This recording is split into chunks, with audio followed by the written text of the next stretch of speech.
Good evening, ladies and gentlemen, and welcome to Mount Carmel Area High School Red Tornado Football. Tonight, from venerable Kemp Memorial Stadium, the Red Tornadoes have traveled to meet the Shamokin Area Indians in the annual bloodbath known as the Coal Bucket Game, Wayne. I'll tell you what, game of games. You read the article in the newspaper, and Coach DeFrancisco is correct. This really energizes both communities. It was a time when we used to play this on Thanksgiving Day. Yep. And everybody was out in their suits and their gowns and everything else, and walking around. And I'll tell you what, the energy is still here. It's still the biggest game of the season, no matter what the records are. And this is probably co-region football at its best. Absolutely. I mean, the pageantry of this game alone is worth being here, between the red and the purple over there, and the way the kids got the signs and everything going on. It's just one of the reasons high school football is so watched and so well followed in Pennsylvania. This is one of the reasons right here. This game, the Shamokin Area Indians come into the game 0-1. They lost last week in their opener to the Southern Area Columbia Tigers, and the Red Tornadoes come in 1-0 as they beat the City of Grove Seals. Again, somewhat oddly in the schedule of the Heartland Conference, we're back at Kemp for a second time in a row. Right. That will even itself out next year. This is also the earliest these two teams have ever met each other in the season. This is it. We've never met any earlier than this. So both coaches a little bit worried about seeing each other this early without knowing what everybody's doing yet. So there was some trepidation in the coaching staff last night at Supper Club about what to expect from the Indians. Now, on the Indian side of the ball, they came out, they played very well last week. I was down to see the game, very hard-hitting game, and they really didn't get away from them until the fourth quarter. What they are faced with in this game, and what may be many games down, their runner, Lorenzo, the guy they were counting on, is not going to be playing tonight for medical reasons, so he will not be in the game, and that's definitely going to hurt. We're going to see who they put in there to replace him. They're listing a kid named Nairns right now. We'll wait and see. Nairns is a sophomore, and he's only 5'5". So he's a small guy. So we'll see if they actually go with him or they move somebody else in there. We've seen Tyler Dorenzo last year almost pick away at the Tornadoes and bring Shamokin back into the game. In that second quarter, he ran freely up and down the field. I mean, he is just an outstanding athlete and truly is a big loss to the Shamokin Indians. Yeah, they're going to definitely miss him tonight. Now, the guy they're going to rely on the heaviest is going to be a big guy, number 45, Brent Forbes. He's 245 pounds, 6'2". He'll probably tote the ball more than anybody else. Now, they came out last week, Wayne, in a spread offense and a one-back offense for most of the game. Not all of it, but for the most part, they were in a one-back offense, which was somewhat interesting, with Forbes being the one-back. But we'll see what Coach Zielinski has in mind tonight. Of course, this is the 103rd meeting, guys, of these two football teams. This is one of the longest teams, other than North Schuylkill, because North Schuylkill, if I'm not mistaken, in the history, in the records, they were the first team that Mount Carmel played. Shamokin was not that far off. It is probably one of the longest rivalries in this area. Absolutely. It is in Pennsylvania, the Coal Bucket rivalry, where the award is the Coal Bucket. That is the longest running high school football award. This is the 58th edition of that award here at Shamokin tonight. So they're playing for the Coal Bucket, and a lot of history behind that. The Red Tornadoes have had the Coal Bucket 12 years in a row. So you can bet the Indian sideline is thinking about that and desperately wants to bring that back and fill that space in their trophy case. The captains are at midfield now, as you can see, and the coin toss is being discussed with both teams. They'll line up here, and we're going to see what the decision was. And it looks like the Indians will receive, and the Red Tornadoes will be kicking off to them and start this football game. So we'll be getting ready to go very shortly here. But again, I just cannot stress, when you're at this stadium here, and it's such a great stadium, such a beautiful stadium. We love coming down here. I'll tell you what, again, we seen it last year, this field. You walk on this field, and it's like a cushion. It has to be one of the greatest fields to play on. Yeah, absolutely. And just the contrast of the green and the red and the purple and all, this is Pennsylvania high school football. This is Coal Region football at its best. And you're going to see one whale of a football game here tonight between these two teams. The Red Tornadoes are expected to throw the ball a little bit more than the Indians tonight. Of course, Wasilewski had a great night last week, and I said we talked about last week. He passed for almost 1,700 yards the year before, so yeah, you can bet they're going to put the ball in the air a little bit more than the Indians will, as the Indians will try to establish a ground game and try to get some balance in their offense from last week. Going down deep for the Indians, and we'll get their numbers as he turns to me. I think number 12 is Tom Nerns. Number 10, Tim Busan. Yeah, Tim Busan, and is that Nairns? Did I say Nairns? Is that Nairns? Number 12? Yeah, that's Nairns. Yep. Yeah. So Busan and Nairns deep for the Shamokin area Indians. And the big guy, number 88, Colin Menepace, getting ready to kick off for the Red Tornadoes, and he gives the go sign. And we're underway here at Kemp. A deep kick down to the 5-yard line. Nairns actually get the 4. Nairns turns upfield, and he is bailed. And who else but DeMarco? He has made every special teams tackle this year. Unbelievable. The Rocket. So Nairns takes it up, and he'll get up to about the 13-yard line. It'll be 1st and 10 Indians from that point. Tornadoes again will come in with the 5-3 defense. Our three linebackers lined up. Number 42 there, McCollum. He will be our middleman. They'll come out in that one-back spread offense. There you have it. Taylor the quarterback, and you got Forbes, the big guy, in back of him. And the ball goes to Forbes, and Forbes is on his feet, and Forbes in a tough run up over the 15, almost to the 16-yard line. Gain of 3 on the play. It's 2nd down and 7. Number 6 for the Tornadoes, Justin Kolokas coming in and making the tackle that time. And you're going to see Forbes is going to be a punishing runner. He is a strong boy. 6'2", 245. Yep. If he just falls on you, he punishes you. So you definitely don't want him coming at you. And they're going to see a lot of Brent Forbes tonight. He also plays defense. He'll be one of the defensive ends tonight for the Indians. All right, now we go into that I formation. Forbes moves to the fullback, and that's Nairns. As I talked about, Nairns, the sophomore, in that tailback spot, and Nairns is going to be swallowed up by the Red Tornadoes. Number 65 on the hit, Demko, and he takes Nairns down very quickly. I believe that's Nairns. Well, this is number 32, and on the roster is Jared Montgomery in as the tailback. You're right, it is Montgomery. Yep. Yeah, I thought it was 12, but it's 32. So I got the first mistake out of our way now, so we're ready to go. So Montgomery on the carry, and he lost about a yard on the play. The ball's back on the Indian side of that 15-yard line. It brings up 3rd down and a long 8. Nick Demansky, number 40 now in as the tailback for Shamokin. Everybody out to the right of the formation, and Taylor's going to pass. He rolls out, and he's got his man. That's number 10 down there on the reception for the Indians, Tim Busan. A nice pass from Taylor to Busan. And there's a flag.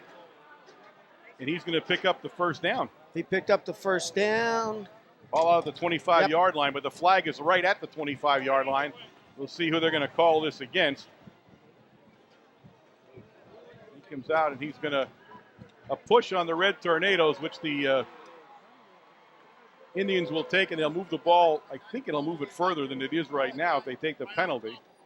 It does. It's going to move the ball out to the – let's see, they're still going. That's the 15-yarder, so it's – this is out to the 40-yard line. So it's 1st and 10 Indians from the 40-yard line, their own 40-yard line. And the Tornadoes are saying there's a mistake in the mark-off. They're arguing this. If he makes the reception, they get the ball there. Right, that's what I thought. Now the referee, the side judge ran out to talk to the referee, but they're going to let the play stand. I wasn't certain about that either when he marked it off, but maybe it was after. I don't know. Can't be after. He made the reception. All right. They didn't have the 1st down markers set, so they're going to have to set those up here first on the 1st down play. So time out here for a second till they get them set, because they were also not in the – they were under the impression we were that that's where it would go. And so I don't know what happened there. I don't either. I have no clue. All right, so Taylor will go under center. Forbes is the back. Trying to see, that's 40. In that tight up position. And it goes to number 40 coming around the end there. He makes a nice cut, and he's free.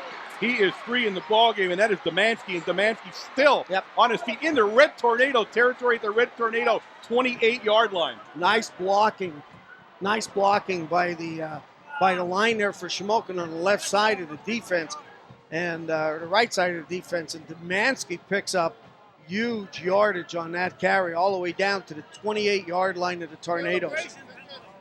What a play by the Indians, and they are now threatening down at the 28. A great run by Demansky. And there's another flag here on the 30-yard line. There's a late flag here. We're going to see what this is all about as they talk about it there. He'll signal down to the Shamokin sideline here what he's going to call. It's going to be a dead ball foul, and that goes against the Indians, and that's a painful penalty to take after a big run like that. They're going to walk it back 15 on that. So a tough play by the Indians on that penalty, and they'll bring it back out now. And now it's out at the 44-yard line, where it's 1st and 10, Indians. That's just the aggressive play here. Everybody's so hyped up in this game. Great run by Demansky, negated by, a lot of high emotion energy. here That's earlier in the game. Yeah, emotions are running high. 9:53 here in the first quarter to play. Taylor goes under center. He has the big guy Forbes in back of him. He gives it to Forbes, and Forbes trying to find some room around the end, and he's going to get lots of room there as he's going to travel down inside the 40-yard line, down to about the 39. And they'll place it down at the 38-yard line. So a nice run by Forbes. They went the opposite direction on that play than he did from the play before. Number 48, Corey Kramer, was leading the blocking that time for Forbes.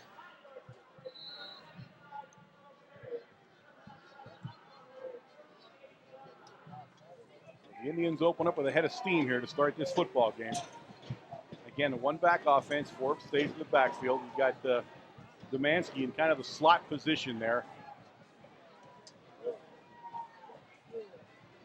And they stay with Forbes. And Forbes actually Forbes was stood up a couple of times. In fact, he got hit how many times? He's running tough. He got back to the line of scrimmage, but that was a tough run. And that was all Forbes all the way. You can see how strong he is. He broke 3 or 4 tackles, and it took 3 guys to bring him down at the line of scrimmage. There weren't many Red Tornadoes that didn't hit him on that play, that's for sure. So it's going to bring up a 3rd down and 5 now for the Indians.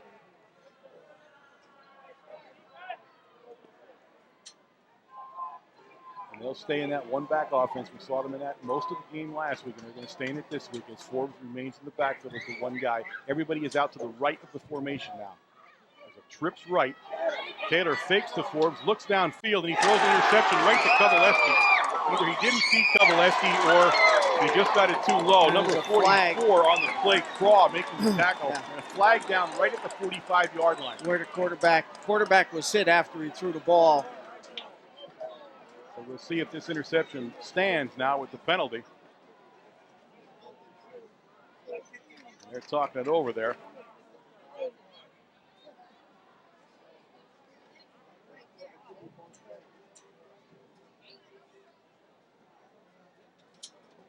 This will be a big penalty if it goes against the Red Tornadoes here to negate the interception deep in their own territory.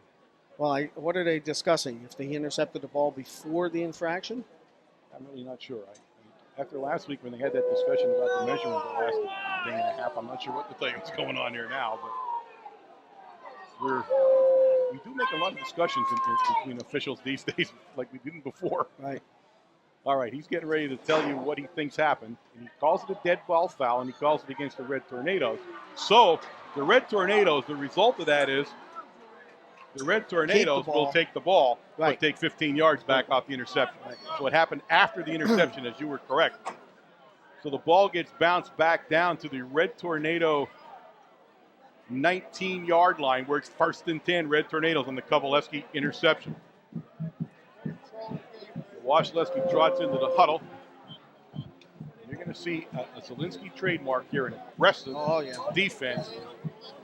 He's noted for that. He brings everybody. Outside cornerbacks, linebackers all the time. Lines up with Demetrius in front of Pulowski to start the game, and it's Pulowski on the carry. Pulowski gets outside, and Pulowski got some room. Pulowski all the way upfield, brought down all the way down. That he was up to the 39, almost 40-yard line. 40-yard line, and look, Domanski, Nick, number 40, makes the shoulder tackle there on about the 39-yard line. Boy, nice blocking there. There was nobody over there. No, nobody. They caught the cornerback coming in on a blitz from the outside and ran right by him. All right, again into the I formation. Now everybody comes out to the right of formation. It's Kovaleski and Moreau split out wide right. But it's Pulowski the other way now. Pulowski's going to be tripped up right at the line of scrimmage. Number 33 down there, I believe, on the stop, and that is, I don't know. Who is it? 30. I don't know. There's no 33 on our program, so I can't tell you who that is.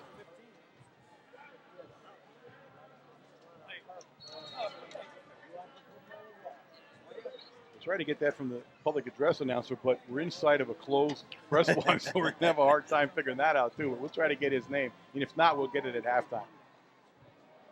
All right, 2nd down and 10 now for the Red Tornadoes. Now everybody goes out to Washleski's left in the formation. Now we're in an offset I, and it's Pulowski again, and the Indians are all there over. He's going to lose a couple of yards on that play. Number 66 on the play for them, and that's Brian Chauka. 53, West Tillett coming in from the tackle position also. On the backside to make that tackle.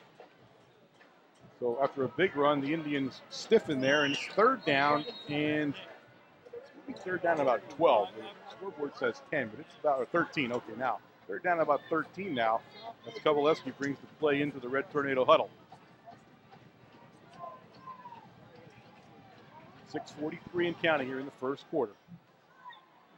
Washleski now in the shotgun. Everybody out left of the formation. He leaves Julius in. He's under heavy pressure, and he's brought down in there by number 53 for the Indians. Tillett again. That's Tillett, yeah, coming Wes in Tillett. From that corner or that tackle position on the left side, untouched. Comes in and makes the tackle. Good defensive backfield for Shamokin. Covered the receivers. Washleski taking an exorbitant amount of time looking downfield. So the Red Tornadoes are in punt position now, and he'll be punting down there to number 10, Busan, and number 32, and that is Jarrett Montgomery. Pulowski, a late addition to the lineup here, and now they're ready. It's bounced back, a bad snap, but Washleski gets it out. It's going to bounce down and have a Mount Carmel bounce as it bounces all the way down into Shamokin territory, and it's going to be blown dead at the Shamokin area, 32-yard line, where it's 1st and 10, Indians. So a nice kick after a tough snap, a nice kick by Washleski to keep his poise, and made a nice punt. So the Indians go back on offense. They had a very good offensive series there until the interception. They moved the ball very well. So we'll see if they can continue that in this game. Yeah, Shamokin mixing it up quite a bit. Hitting some flat passes there early on, some just curl passes, and keeping Forbes and Domanski running to the outside.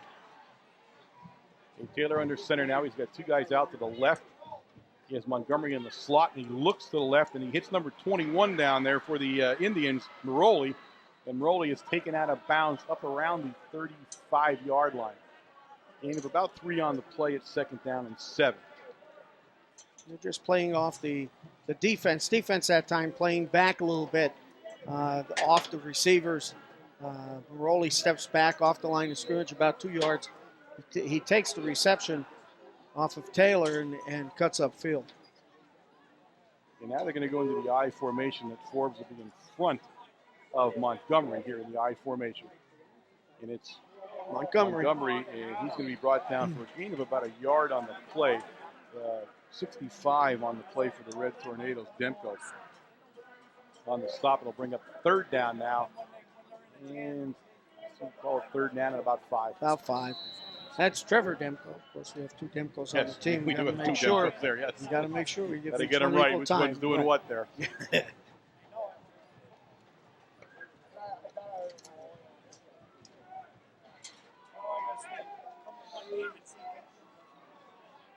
The Indians come out now, that one back again. One guy wide to his right, another guy wide to his left. He fakes the Forbes. It's a double reverse. And he's got number 10 running down there, and that's Busan. that the Red Tornadoes are going to stop him, I believe, slightly short of that first down marker. He took it out, got it out to about the 40. He got it over the 40. He may be closer than you think. It's not a first down. So it's 4th down, and the Indians look like they're going to punt the ball.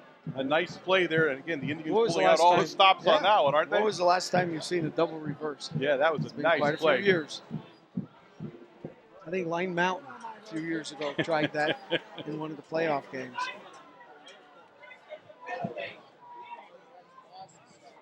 All right, back in punt formation. Forbes does the punting for the Indians, and he's punting down to Moreau, the lone back down deep for the Red Tornadoes. And it's a fake. A fake by the Indians, and he is running free down there. Number 40 for the Indians, Domansky, takes the fake, and a flag is down. It's in the Indian backfield. It will come back. It's coming back. That's in the backfield. I think they had too many guys, illegal participation on the field. Yep, I believe they had 12 guys is what happened. One of them didn't get off in time, and I believe that would be the call. But again, now we have a double reverse and a fake punt all within the same series here, as the Indians are taking everything out of the bag on this one. There you see the signal. It goes against the Indians, so it's 5 yards, and now the Indians will absolutely have to punt the ball away the right way here.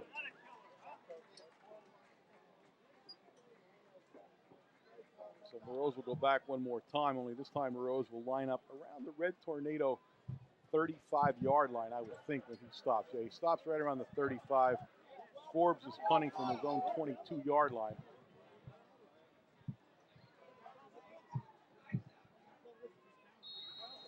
Now the Indians again have gotten themselves in trouble here. They have too many guys on the field again, folks. Yep, they have 12 guys out of the field. You don't see that very often when you have 12 guys twice in a row. How many times do you make that call in a season? Somebody has to get off the field. So, yeah, they didn't make the adjustment. Now, somebody, I was going to say, you said somebody better get off the field this time, or they're going to be in trouble here. Now they're going to be punting back from their own 17-yard line or so, or he'll be standing anyway. The ball will move itself back probably to right outside the 30-yard line, where it's still 4th down. And now it's 4th down and about 11? Yeah, about 11 or 12, somewhere right around there. All right.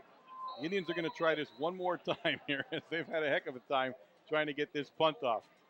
Moreau's now around his 38, 39-yard line and waiting to punt from Forbes. And Forbes had a nice night punting last week. And he lets it rip, and it's another good punt. Moreau will feel it right at the 39-yard line, heads for the Mount Carmel sidelines, and he will take the ball just over the Red Tornado 50-yard line. He's in Red Tornado territory at just about the 49-yard line, where it's 1st and 10. Number 26, Mark Napick, making the hit out of bounds that time for the Indians. The Red Tornadoes will go on offense for the second time this evening here. 3:34 remaining here in the first quarter of play at Kemp Memorial Stadium. I'm going to welcome our internet audience. We are broadcasting live over the internet tonight. I want to welcome all of you who are tuned into us tonight. Stay tuned for a great football game. Shotgun formation for the Red Tornadoes. Wasilewski got some time. This time he fires, and he's got his man down there. I'll tell you who it is. He's tackled by number 22, Chicatano, but it's 20. Is it 29 for the Red Tornadoes, Wayne? I think so. Yes, that would have been Kevin Demko. Yes, that was who it was. Okay. It was Kevin Demko. I couldn't 29. see. I didn't know. I had to wait for the turn sometimes to get the full number, but a nice pass, and it's going to be a 6-yard pass, so it's 2nd down and 4. This time, Wasilewski will go under the center. There's a stoppage in play here as the referees are talking to each other.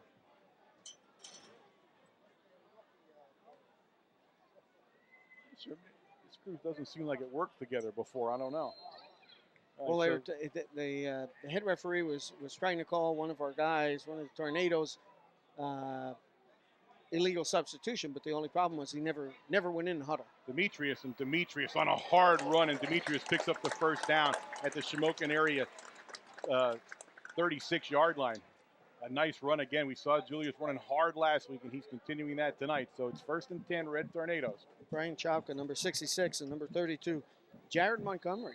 Jared's playing a good game for the Indians tonight, both offensively and defensively.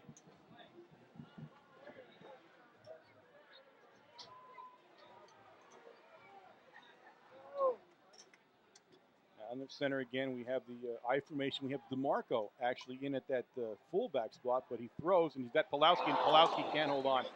Hit him right in the hands, and he couldn't hold on. It took his eye off the ball to see where the defender was, and he dropped it. Yeah, the defender was Tyler Simon that time, number 20, and he did. Pulowski turned his head just a little bit and looked downfield, and right through his hands hits him in the face mask. So it's 2nd and 10 now for the Red Tornadoes. The Indians this year returning to their purple helmets, Wayne. Yeah, they were look white there for a while. Look good. And they put the spear back on them. They took the S off and put the spear back on them. They look fantastic. Again, the I formation, everybody out to the left of the formation, except for Pulowski. He's down to the right in the corner here. A lot of time by Wachaleski. And now he lets it rip, and he's got a man down there. Moroz. Moroz catches the ball down at the 17-yard line. 1st and 10, Red Tornadoes. There you saw some scrambling ability by Wachaleski on that play to get out of danger. Here you see the replay, and you'll see Wachaleski nearly gets tackled there and then evades that, and you can see that by that time, look how wide open Moroz was at that point in time. Timmy Busan, number 10, comes up and makes the tackle for the Indians. Ball on about the 19-yard line. 2 minutes and 4 seconds left in the quarter. Okay, we go into a one-back offense. It's Demetrius in the one-back. Pulowski now, and Pulowski will get it as Pulowski came around. And Pulowski's trying to catch the end, and he does. And Pulowski stays inbound. Touchdown, Red Tornadoes. A 19-yard run by Pulowski at the 146 mark of the first quarter, and it's the Red Tornadoes 6. The Indians nothing with the extra point attempt to come. Nice run by Pulowski. There you see the speed. I didn't think he was going to turn the corner. This is great. I'm trying to look to see who's doing the blocking out here to lead him around. That's number 24, Lamb, and he's only a freshman. What a tiptoe down the sideline, too, to stay in bounds there. So Menapace, number 88, comes in to do the kicking chores for the Red Tornadoes out of the hold of 9, Moroz.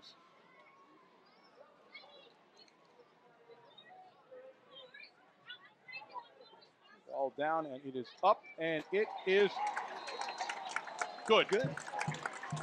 So 7-0 Red Tornadoes here in the first quarter of play as the first quarter begins to wind down here. And now a penalty flag on the play. And we've seen enough yellow cloth on the field the last of the season here.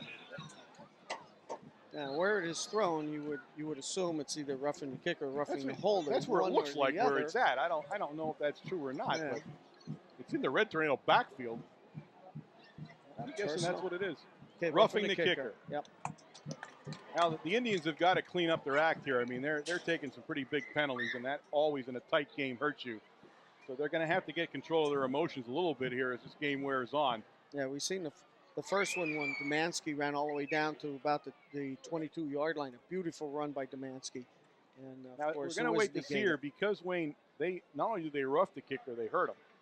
So Menapace, I don't believe, went into the lineup. It's not. It's Wachaleski. They hurt the kicker on the roughing the kicker penalty, and he's not in the game now. So we're going to wait and see. Wachaleski will kick now. Wachaleski kicked off a few times last year, so we did see him do this. Plus, they're going to move the ball 15 yards. He's going to be kicking from the 45-yard line of the Indians, so it's not that bad off that way.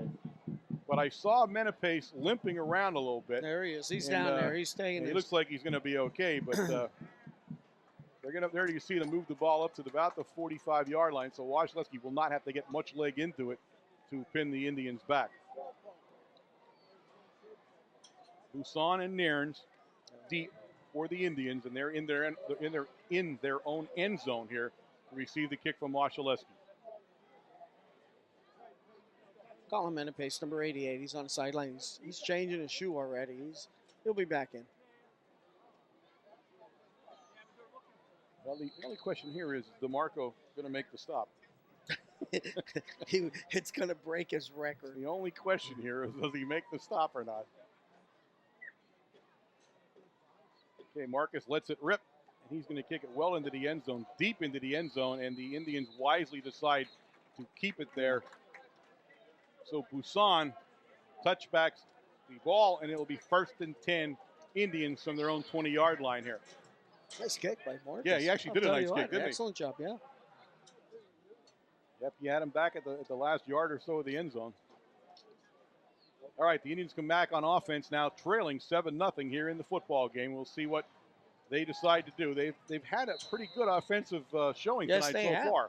They've moved the ball down the field, at will, running some great plays, both left and right, using Jaron Montgomery, Demansky, and Forbes. Everybody out to the left of Taylor. Forbes the lone back. And he fakes it to Forbes and he turns. And I'm not sure if that was a busted play or what, but he's going to go down fairly hard. I think he For was. the Red Tornadoes, number 74, Kyle Savitsky makes the stop. They were trying to get Demansky trapped on the defensive end side on this left side, and I think Taylor was going to try to scoot around the end and take off. And I'll tell you what, Demansky made a nice play that time. He strung it out. A loss on the play now for the Indians of about 5 yards, so it's going to be second down and 15 from just outside their 15-yard line. I take that back. That's 89, Quinn McCracken. McCracken, yep.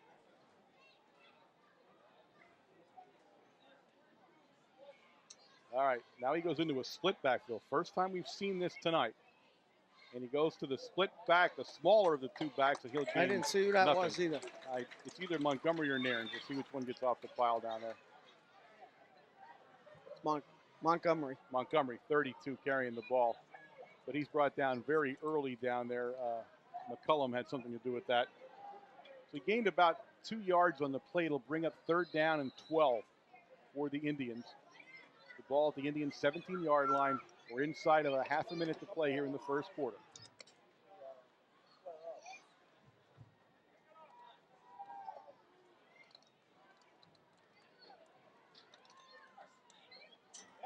Taylor under some pressure, looks downfield, got his man, but stopped immediately by Morose.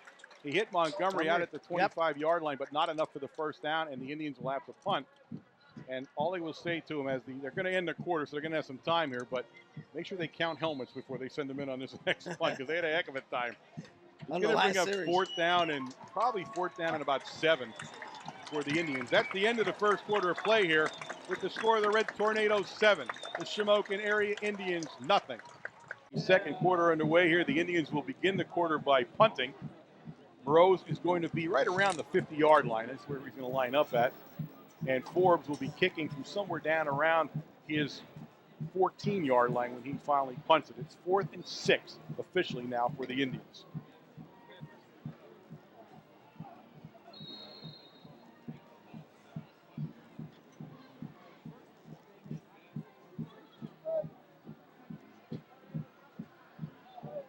Forbes lets it go under pressure. This one's a wobbly kick, and it's going out of bounds. It goes out of bounds in Shamokin area territory, just outside the Shamokin 45-yard line. Quinn McCracken, number 89, has been so close to quite a few punts. If you and saw, it's only the second game. It forced him to turn his body on the kick, and that's what happened. He didn't kick it straight downfield. He kicked it towards the Red Tornado bench because of that pressure.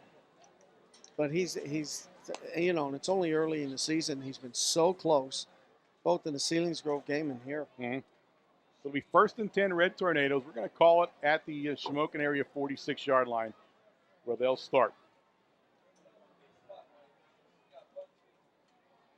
Going to a lone backfield. He has Pulowski out to the short side here. Demetrius the lone back. And he's got Kovaleski, and I can't tell the far side guy out to his right there. And he's got Kovaleski, and Kovaleski got in between but couldn't hold on. He split Montgomery and Demansky there, but he just couldn't hold it. It was a perfect pass. It'll be 2nd and 10 for the Red Tornadoes. What was that there? It was a hard pass to catch because he had to reach up for it there, and he was in between two guys. It looked like Kevin Demko, number 29. He was open in the He was the other guy on the far side. It's 29. I couldn't tell his number all the way out there. Shamokin is playing, again, some aggressive defense here, firing both linebackers up through the center that time to try to put some pressure on Wasilewski. Again, Demetrius the lone back, the exact same lineup, only this time Demetrius goes in motion. We find the tight end, and it's Menapace, and he's free in the Indian backfield, and he'll take it down inside the 15-yard line down to the Shamokin area 13-yard line. There you saw the big tight end recovered from his kicking problem when he got hurt on the extra point attempt, and there you watch the replay. He is wide open. They did not account for the tight end coming loose off the line. And I'll tell you what, Marcus Wasilewski laid that up beautiful for him. Yeah, oh yeah. It was right in his hands. 1st and 10, Red Tornadoes from the 13. Again, the exact same formation as the last two plays. This time it's Demetrius, and he's going to be stopped, gain of short yardage there. And we'll see the guy right in the middle getting off the pile down there that stopped him. It looks like 58 down there for the Indians, and that is Corey Kramer. Corey Kramer, 6'1", 250-pound guy.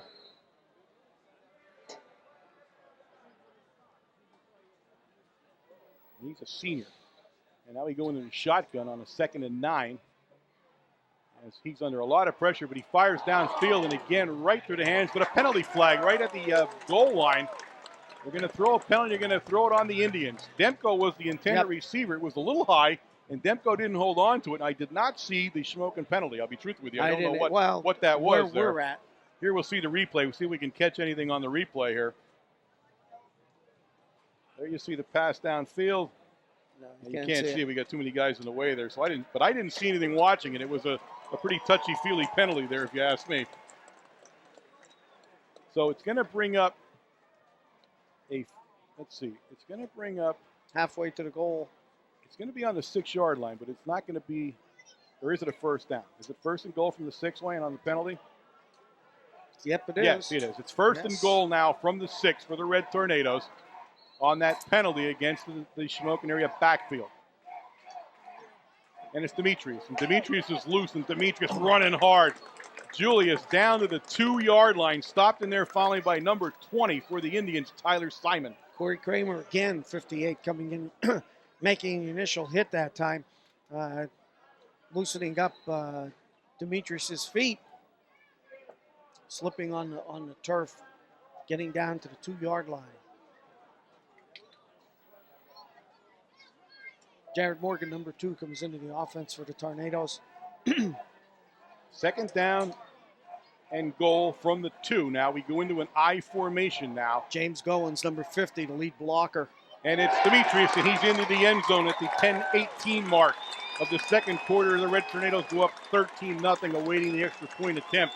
That was power football that time. Now we did not see that last week, and we had a question about that at Supper Club. It was very funny. They were deciding they don't have a big fullback. That was their thought. There was no big fullback, so we didn't go to that heavy eye offense, But they said they were going to look around. They were looking all week at that and seeing who they could plug in. And I'll tell you the truth, Goins is probably the best guy you can plug in for that play. He is. He's probably the fastest, one of the fastest kids and the strongest down there to lead Demetrius into the end zone like that. Now, of course, Goins coming off a serious knee injury in January, and he's back here playing today. Ball is up, and looks like he put it right through again. It's going to be 14-0 Red Tornadoes.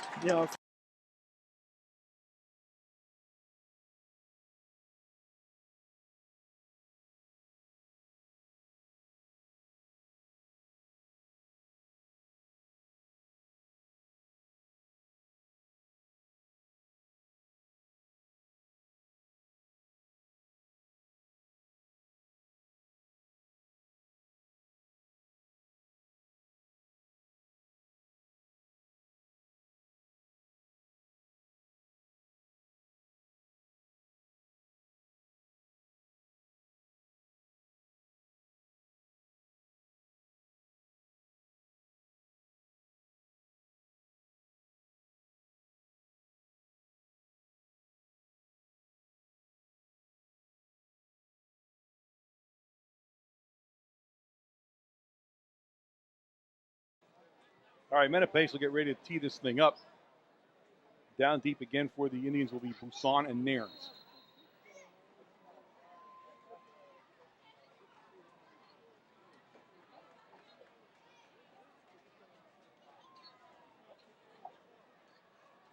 Okay, men at pace lets it rip.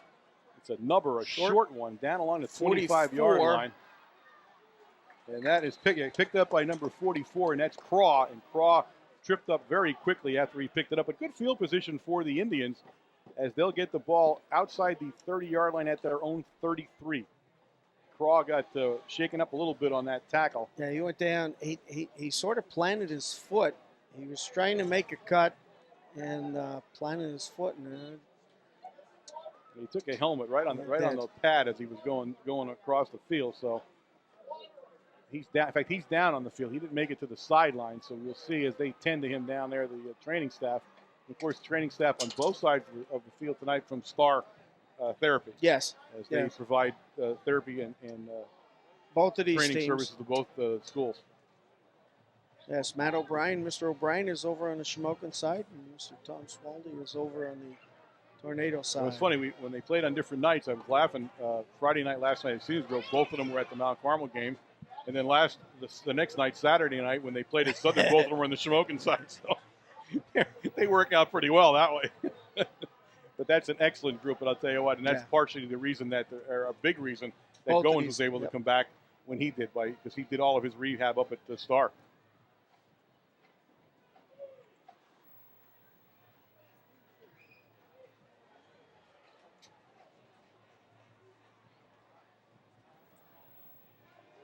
Okay, we turn the lights on. I can actually see the roster now. I didn't know where all those numbers are coming. I was making those numbers up.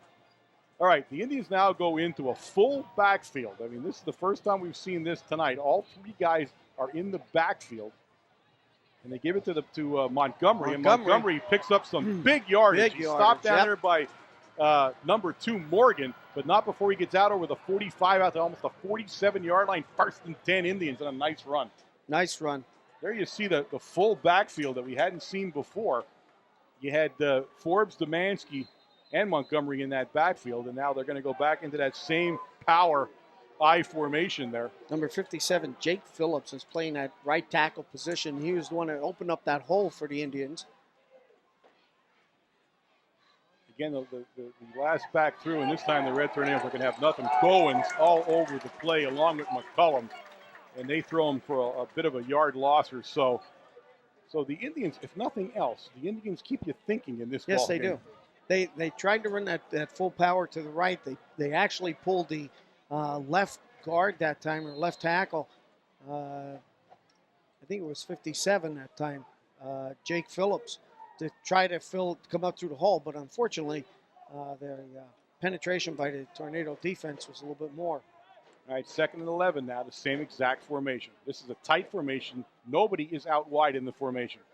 This time Demansky on the pitch, and Demansky's looking for some blocking. The Red Tornadoes are on top of that play, and he's going to lose another yard on the play as Kovaleski comes off that pile over there, along with number 60 for the Red Tornadoes. 89, Quinn McCracken makes the initial hit in the backfield for Shamokin, and number 60, Steck, drove him out of bounds. So another loss on the play, and now it's going to be 3rd down and probably 3rd down and 12, we'll say, where they set the ball down at. So the power I not having that much success, and he leaves himself with no options. He's not going to throw because there's nobody split out. No, and they're they'll going return to the same play everything again. Double tight end. Double tight end. Power I formation. Nothing fancy here. Unless they sneak somebody out of the backfield. That's the only play. And they do. There's exactly it. Taylor's looking to throw the ball. And it's up in the front. It's intercepted. Steck intercepted it. The ball got tipped, and Steck made the interception. And there's a play where I would never run that in high school. And I'll tell you, you give him one option. He had one guy only. That's the only place he could throw the ball. He had no choice. Number one, everybody was covered. And number 2, the pressure coming from the right side of the 74 was the guy from the Red Tornadoes, Kyle Savitsky, that really caused the thing to go up in the air sideways there, and Steck recovered it. And how many times does Steck have an interception in his career? Think about that. There's the defensive tackle and nose guard there getting the interception. So it's 1st and 10 Red Tornadoes, 8:58 here, and it's Demetrius, and Demetrius is running wild. And Demetrius, it's going to take Demansky to save the touchdown. And he goes all the way down to the, let's say, the 16-yard line of the Shamokin Indians. A big run. Demetrius. There you see the replay. Look at the hole he had. Wrong. Yeah, a big hole on the right side of the line, but take a look. Protecting the ball. That's it. Demansky's the last guy that would have got him for the touchdown. So it's going to be 1st and 10 from we'll say the 17-yard line now for the Red Tornadoes as Washaleski goes into a shotgun formation. He looks downfield and he throws, and there's Moroz, and Moroz eludes his guy, and he goes into the end zone. Number 10. And there you have it. Busan. He slipped right through his hands and scores on a little curl pattern back to the quarterback and steps right into the end zone. So the Red Tornadoes taking control of this ball game now in the 2nd quarter. They're up 20-0, awaiting the extra point. But again, and Busan was out by himself there. It was him or nothing, and he just couldn't get his hands on the ball, and Moroz pivots around him and takes it into the end zone. A 17-yard pass play from Wasilewski to Moroz. Yeah, we've seen that play time and time again. You lock up one-on-one. It's man-to-man out there. And if that receiver catches the ball, the defender must tackle him. So wait for Menepace. And again, Menepace has to always change his shoe. Change his shoe all the time to kick. So that's what takes so much time on the extra point attempts all the time.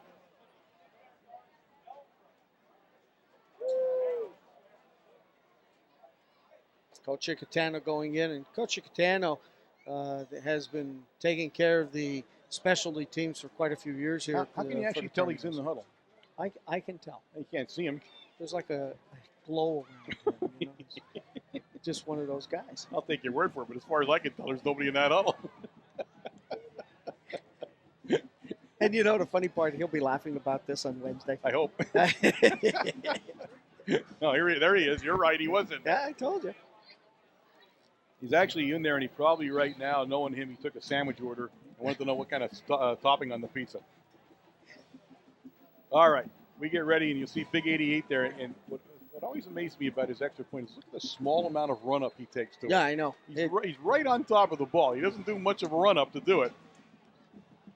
Two steps, and he's kicking. Yeah, Moroz the holder, a perfect center snap, and Menepace will remain perfect on the season. He's 5 for 5 now in this 2008 season. The Red Tornadoes out to a 21-0 lead, 8:37 remaining here in the second quarter of play at Kemp Memorial Stadium in the battle for the coal bucket.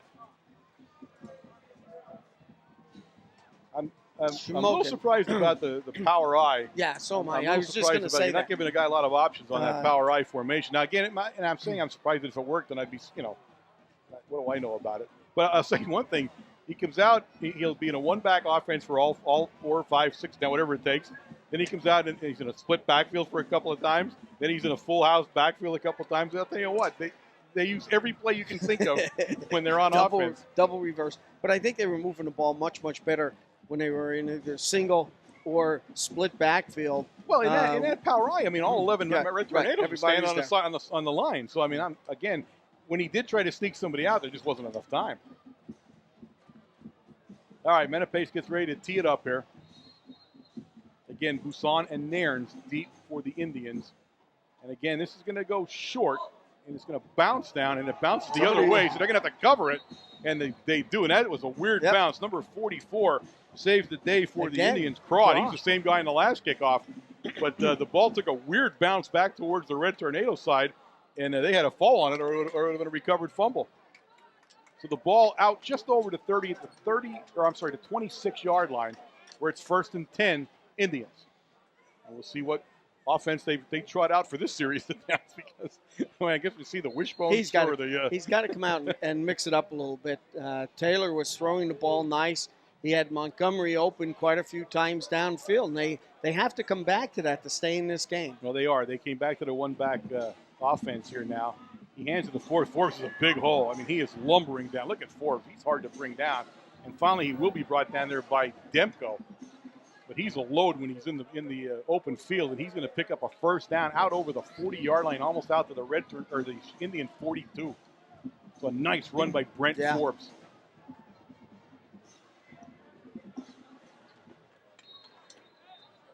Jake Phillips, number 57, opening up that hole on the right side for Jake. Yeah, that whole right side did a whale of a job on that play. Nice job. Again, back in that one-back offense. One guy split wide right, one left, and one in the slot. Long count by Taylor. And it's going to be Montgomery on the end around. He's going to have to cut it in early, and he's going nowhere as McCullum slams into him. The Red Tornadoes all over that play, and I just don't think the Indians are going to have that kind of speed on that slow of a developing play to get him on the outside of the defensive end. I don't know who was playing the defensive end that time, but he did exactly 4 steps back and just stood his ground, and Montgomery couldn't go around him. So it's going to bring up a second down, and he lost probably about a half a yard on the play. We'll just say second down and 10 still. Or I'm sorry, second down and 9. He was going the other way. But he's just a pickup of less than a yard. Now we're going to go trips left in the formation, again with Forbes the lone back, and the Red Tornadoes are going to get that. Oh, oh. Who's that, 88? That is, I'm not sure who that was. Yes. That is Menepes who went in on defense and buried Taylor.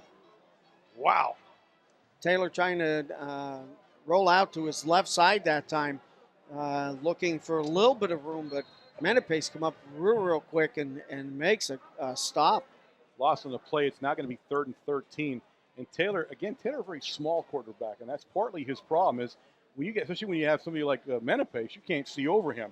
And he is struggling. He struggled early in the Shamokin or the Southern game, but then picked it up in the second half and had a real 220-some yards in the air. So he can throw it if he gets some time here. And there you see an example of it. He's got Montgomery. Montgomery, I'll tell you, is Morgan knocks him down, but there's a perfect example of what I mean by this kid. Nice throw. He can throw the ball. You give him a little bit of time. That was only 3 steps back, and he was releasing, but Montgomery running a nice route, finding an open area downfield, picking up 15 yards on the reception. So the ball at the Red Tornado 45-yard line where it's 1st and 10 Indians. 6:25 remaining here in the second quarter. Indians trail 21-0 in this game. That's Forbes this time. 60. Forbes is going to be drugged down there. He got hit by a bunch of guys, but one guy had him and wouldn't let him go. That's 64. That's John Long, 64 coming in from the nose guard position. He had him by his shirt, and he wouldn't let him go, and he stood him up, and that was the end of it.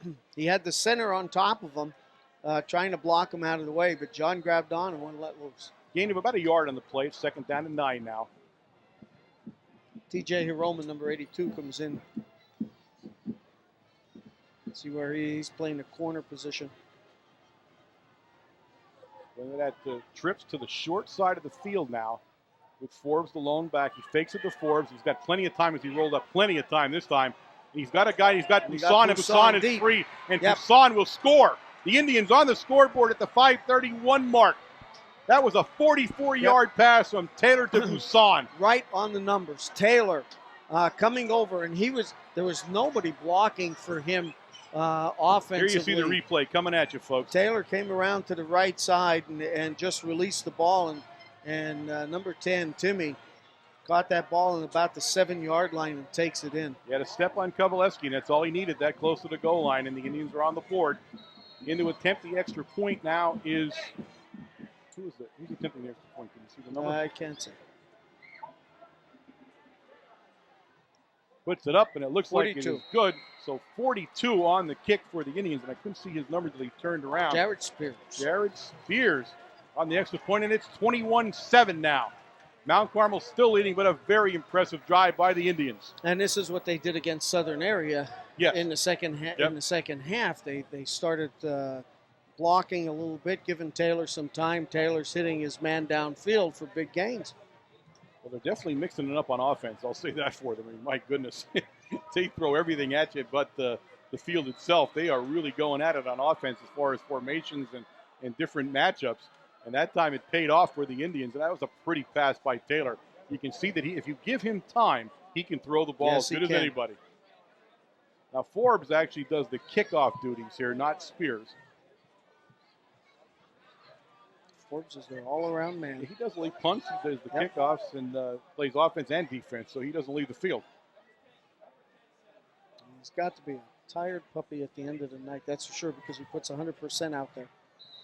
All right, he gets ready to tee it off to the Red Tornadoes down there. Pulowski's in the middle of that short kick. It's not going to kick it out of bounds, actually down around the 35-yard line. So it'll be taken out to right where it went out of bounds almost. Right.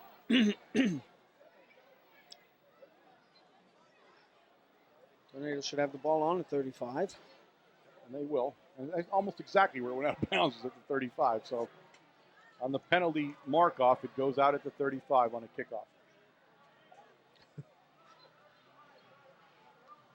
Referee wanted a ball. There were 3 of them that were thrown out at him at one time. Yes, Did you notice that? He asked for a ball, he got him. That's right. Everybody that had one threw one.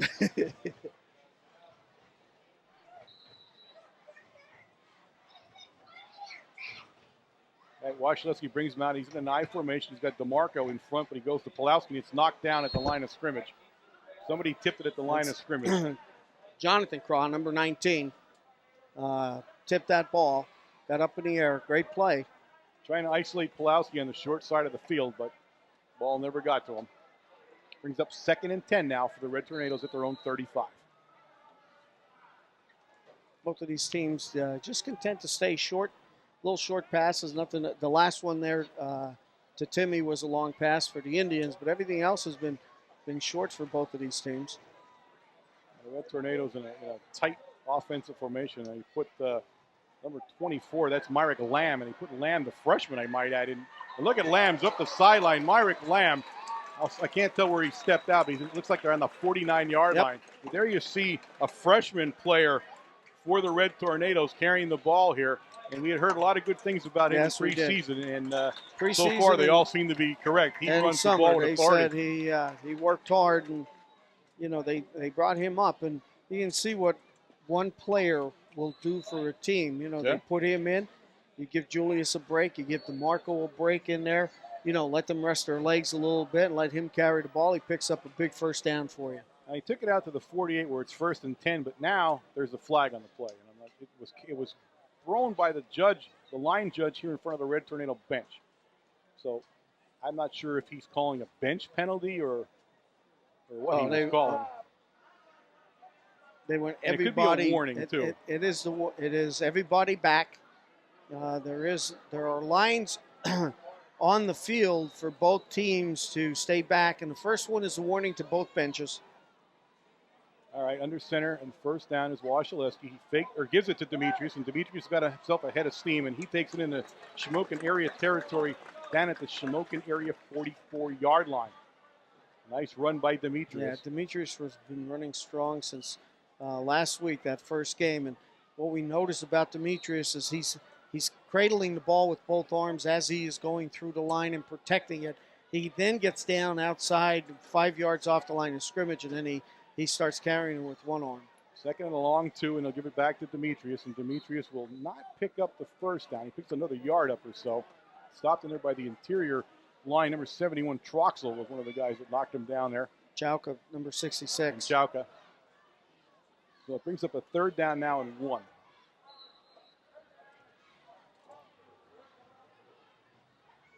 Morgan brings the play in to the Red Tornado huddle.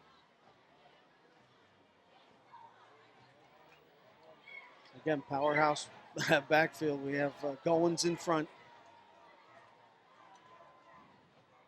And it's Demetrius, and Demetrius picks up the first down and then some. And Demetrius he's away. squirts out of the pile, and it takes Domanski to finally bring him down. So there was an example of Demetrius and how he can run with power. There's an Indian down on the field. There's an injury.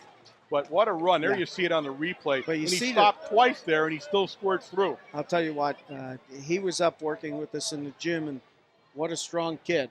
Since last year, he's put up some big weight, and you can see what it has done for him on the field this year. It's going to be 1st and 10 for the Red Tornadoes down at the Indian 30-yard line when play goes back in. There's 4:06 remaining here in the 2nd quarter. The Red Tornadoes lead 21-7 here in the battle for the coal bucket. And I cannot tell you the number of the Indian at the moment. I can't see him, but he is down. Training staff is attending to him, and he was actually in the backfield where he went down at in the Red Tornado backfield.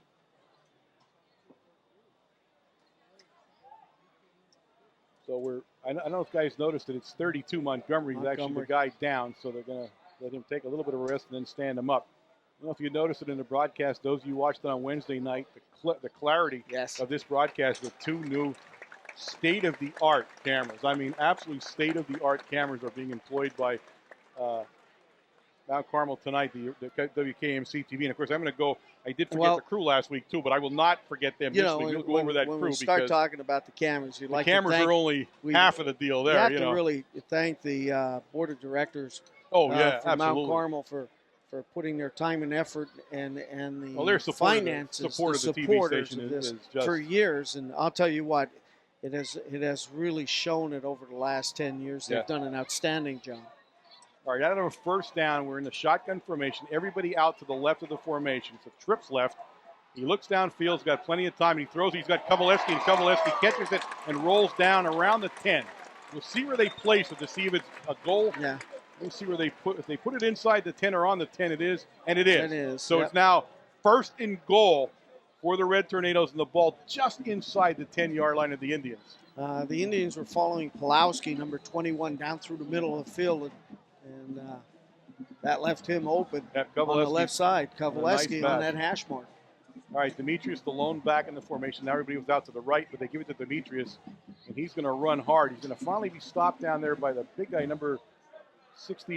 Let me see if he turns his back to me. 63. 63. The big guy down there, and that's Terry Seeger. Yep. On the stop. Terry makes the initial hit in the backfield, slowed down Demetrius. So it's going to be 2nd and goal from, we'll say, the 7-yard line for the Red Tornadoes. And again, they're in a one-back offense. Also, this time, 2 guys out to his right, 1 guy to the short side. Pulowski here on the short side of the field. We give it to Demetrius, and Demetrius is going nowhere that time. No. And that's going to be number 22 for the Indians, Tyler Chicatano. On the play, he brings Demetrius down very quickly. Again, Seeger, though, coming in from that line, that tackle position, and making the hit also. Yep. So he's showing a little bit of muscle and force there. So to bring up a 3rd down and 7 now for the Red Tornadoes. 2:47 remaining here in the second quarter of play. And the Red Tornadoes are looking around here, and they are going to go again with almost, in fact, they're going to go with the exact same formation as they did in the previous play. This time he's going to throw the ball, and he looks around, and he says, okay, I'll run it. And he takes it down to the 5. But what he did do was he centered the ball. Yes, wait to see what we do here. But he centered the ball in front of the goalpost. So you may see a field goal attempt here. We're going to wait and see what they decide to do. He's calling Menepace over to the sideline, and they are. They're going to attempt a field goal by and Wasilewski, talk about heads-up play. Knew he wasn't going to get in the end zone. Found that middle part of that goalpost, went down right at the 5-yard line. So we're going to see the first field goal attempt for Colin Menepace here, big number 88. Time continues to tick away here, 1:54 and counting. They're going to have to call a timeout, and he does. There's no way that he can change his shoe that fast is the problem. So a timeout on the field as the Red Tornadoes prepare for a rare field goal attempt. Yeah, it's been a lot of field goal kicking lately, but the number 88, Menepace, will be the guy. He'll be kicking it out of the hold of Moreau's. And we'll see if he can put it through.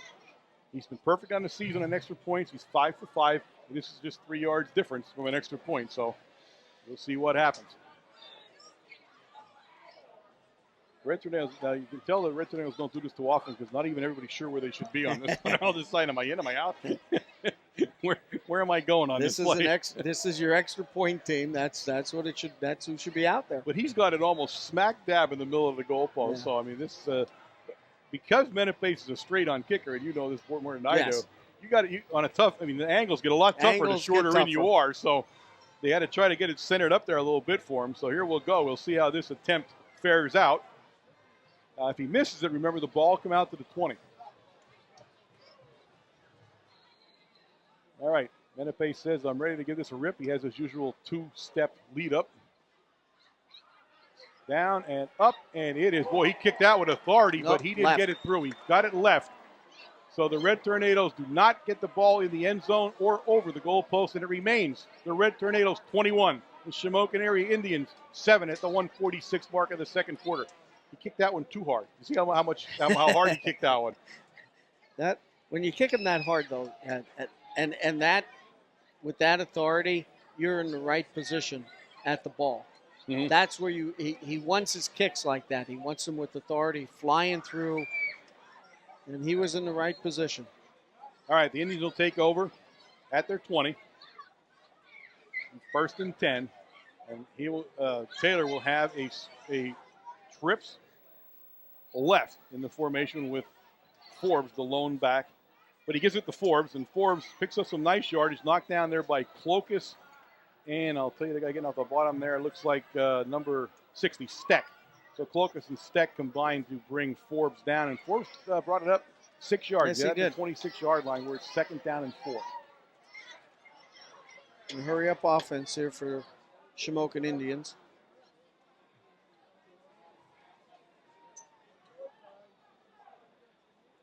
Forbes again. It's Forbes, and this time he'll get it up close. They'll see where they mark it, but he got close to it's going to get it 1st down. He fell forward out just to the 30-yard line there. Now, one guy's saying okay, one guy's saying no, but the guy on the sideline is the guy that determines the ball spot. and it is a first down. It's 1st and 10. Kyle Savitsky, number 74, making that stop as Forbes came through the line. Don't be surprised if you don't see a pass play here. Trying to lull you to sleep here with Forbes running the ball. And again, it's Forbes, and this time Forbes is brought down by McCracken. Almost at the line of scrimmage. He'll pick up a yard as he falls forward, but that's it. It's 2nd down and 9.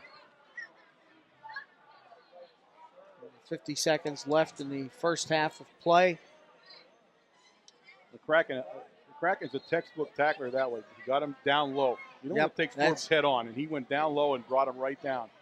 Okay, a trips formation out to the right side of the formation, and he's in the shotgun. And Taylor will get some time to look around. As we said, when he gets some time to look around, he's very dangerous. And he has a man on the sideline, but I think he stepped out.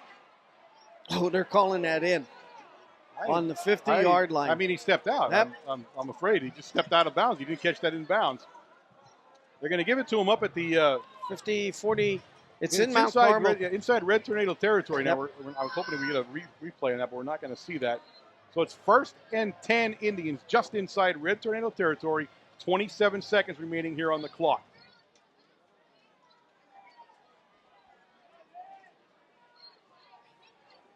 Okay, now it's a stack trips left over there. He's back in that shotgun. Again, he plays best out of that. The Red Tornadoes all over him. He has plenty of time to run. And he'll go down at the 45-yard line. Pick up about 5 on the play. And the Indians call timeout immediately. Left. Yes, good time management here. Coverage was good for the Tornadoes. Pressure from the line knocked Taylor out of the pocket. He was trying to move to his left in front of the Indians bench, but forced back to the right, and he picks up a couple yards before he's tackled. So he seems, again, if it's me, I'm just me doing this, I'd put him in the shotgun. He seems most comfortable in the shotgun, where he has a field of vision, and if they block from there, that's where he can be deadly, because he's a very accurate passer. But they're just chasing him all over the field there. He's not had a lot of time to throw. So this formation where he goes into that shotgun, he keeps Forbes back there to help sometimes in the blocking scheme, and he's done very well that way. Yeah. Well, let's see. We're going to change up the defense here a little bit, I think. Quinn McCracken, number 89, is coming out. We put in Julius Demetrius, and usually when Julius goes in, we have a 3-man rush, and we put some extra guys back on the defensive umbrella here. All right, he'll start in that shotgun again. He has 3 guys wide out to his left, 1 guy here in the short side, Craw. And he's going to bring Montgomery in motion towards us. Montgomery goes into the pass pattern immediately. And this time, McCullum buries him. McCullum had a beat on him from the very beginning, and Taylor could not outrun the linebacker from Mount Carmel area, Sean McCullum, number 42. Good a big loss, and there's 9 seconds left here. But he put Taylor back for a big loss. It'll bring up about a 3rd down and say about 15. Yeah, that was a late release on McCullum also, and it was an opening. He saw an opening in the middle of the field and just came up through. And you see the speed on him, though. Oh, I know. That's what fools you about McCullum, is how fast that linebacker really is. And Taylor had no chance to get away from him. Again, the Tornadoes have put in a different defense. Yeah. At this point in time, it's a protect, back to protect, covers all of the receivers, and the line is putting pressure on Taylor that he has to do more scrambling. Now McCullum, of course, playing with that club on his arm there. He has a broken bone in his hand. You wonder how you could play with that, because the Red Tornadoes in a complete prevent. 4 guys are down below the 40-yard line. A screen play, and he dropped it. And I'll tell you what, he had some room there, too, but he dropped the screen pass, and it'll bring up 4th down now. There's still about 5 seconds here remaining in the second quarter of play. So we'll have one more play by the Indians. That was a nicely formed screen pass. Yes, he could have held on to it. And it was going to Forbes. And I'll tell you, that's a great play to call against a prevent defense, because you got 4 guys who were 20 yards off the line of scrimmage. So a couple of good moves somewhere or a missed tackle, and you can score. So we'll see this one more time. And again, the Red Tornadoes will go back in a total prevent defense here. And this time we're going to have quad receivers over here on the right side. just know he's going to have to go there, but he's going to go down, and he does. And that actually was McCullum again. Yeah. Now, actually, the quarterback here was Craw that time, Craw, 19. number 19. It was a new quarterback, and he may have been the new quarterback the last play, too. I didn't notice him. But that, ladies and gentlemen, is the end of the first half of play here at Kent Memorial Stadium, the battle for the coal bucket. The Red Tornadoes lead 21-7. Okay, gang, we're back here at the end of the halftime, and we're going to go down to the field where we have the, of course, renowned statistician. Yeah, you got him. Jose Gonzalo, and he's going to give us the first half stats. Okay, Warren, quickly for Shamokin. 22 rushes for 59 yards, and that's a little deceiving because they lost 25 or 26 yards on the last two possessions. Right. But 59 yards rushing, 6 of 10 passing for 101. Total offense, 160 yards, 9 first downs. For Mount Carmel, 17 rushes, 110 yards on the ground, 5 of 8 passing for 91 yards. Total offense of 201 and 10 first downs. Individually, Justin Pulowski, 4 for 16. Julius Demetrius, 10 for 59. Merrick Lamb, 1 for 13. On the receiving side, Matty Kovaleski, 1 for 20. Kevin Demko, 1 for 6. Colin Menepace, 1 for 33. And Matty Morose, 2 for 32. Good balance on offense and a good football game. Absolutely. I mean, even the stats are pretty evenly matched. First half, the score 21-7. I don't think either team can really complain too much. Some goofy penalties to start the game, but they kind of got that out of their system and playing pretty well now. I'm going to guess that those two back-to-back plays in the first half, I imagine you had something to say about the penalties, where one was a dead ball foul, one was an interference, but yes. They got the penalty and the interference. Yeah, I'm still working on that. I didn't get that one. I thought it should have been 15 from the line of scrimmage without the catch. Yep, I didn't understand that either, and I don't think anybody did. But no, and the other one, it was a dead ball foul after the first down. Yes. And I thought a dead ball foul should have been marked after the 1st and 10. Right. Unless that rule was changed, somebody talked about too. So I don't know. We're going to have to work on that part. Yeah. We were all up here a little bit confused by that whole thing. But other than that, I think it's a typical Shamokin Mount Carmel game where both teams came out to play hard, and I think Shamokin is obviously not going to quit. Mount Carmel's not going to quit. They're going to play real hard, and I think it's a good football game. Absolutely. Now, right at the end there, we saw a new quarterback come in, Jose. Was there any reason for that? Or for Shamokin? Yeah. Yes. No, I think they played both last week against Southern, too, and I think it's just a matter of what Dave thinks is going to work and maybe something that he figured that he can exploit. But so far, so good for Red defense. What bothers me is we seem to play good for 2 or 3 plays and then take a playoff, and I don't think we can do that. Nope. No, I agree with you. I think you have to be more consistent and do the same thing in general. But we can't complain. It's a good first half, and we got an opportunity to try a field goal, which I think is important for later on down the road. So a good first half. Oh yeah, absolutely. You can't. I said neither team can really complain. I think they did a lot of good things, and I'll tell you, we're commenting up here on Coach Zielinski's offense. I think there's not too many offenses left he could run. We saw everything but maybe the veer, and I don't know what else would be left that he hasn't tried out. Yeah, you're right, Warren. I think he's trying everything that he can, trying to do everything, and I think they just lack the tailback. I think they missed Dorenzo. I think he would have really made a difference for them. But I think they're trying to do their best. Oh, yeah. I mean, they're entertaining offensively. You just never know what they're going to come out and do. Absolutely. And I'll tell you, the kid, the Taylor kid, give him enough time. He's a deadly passer. He'll go at you. The one into the end zone, I thought the kid ran a nice post route, and he put it right there in stride. I think it was a very nice play. Oh, absolutely. I think he had a great first half. I really do. And I expect another tough half coming up. No, you're right. What did I tell you? 5 of 9? No, 6 of 10 for 101. Yeah. And that's a nice first half. Yeah, absolutely. All right, pal, we appreciate it. Okay. We'll see you at the end of the game then. All right, thanks, guys. All right, take care, Jose. Bye-bye. All right, the Indians have taken the field here and getting ready to start their second half, and they're jumping around down there on the big S in the field, so they're ready. The Red Tornadoes just coming out of the locker room now, and they'll get onto the field shortly. There's actually no time left in the half, so they're going to have to hurry up. Last week, everybody came out, there was like 3 minutes left in the half. They're all kind of milling around. Right. Now they came out, and there's no time left in the half, so you get one or the other here. But here they come as they get ready to start their second half also. So, again, as Jose said, a great football game. Everything we thought it would be and then some. I mean, just both teams playing very well. And it'll be interesting here. It's a hot night. So it's going to be interesting here in the fourth quarter with the kind of hitting and all that's going on.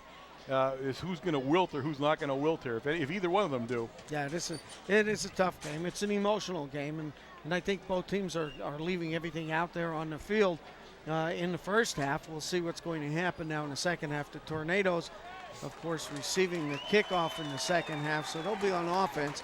Shamokin, some great players standing out here. You know, Jared Montgomery, number one. He's playing some good offense and defense. Taylor is their quarterback. Some great passing on him. Yep. I think Forbes, Demansky and Forbes. Demansky and Forbes are just putting their heart and soul into and Busan with the big touchdown catch. Yep. I mean, that was a great run.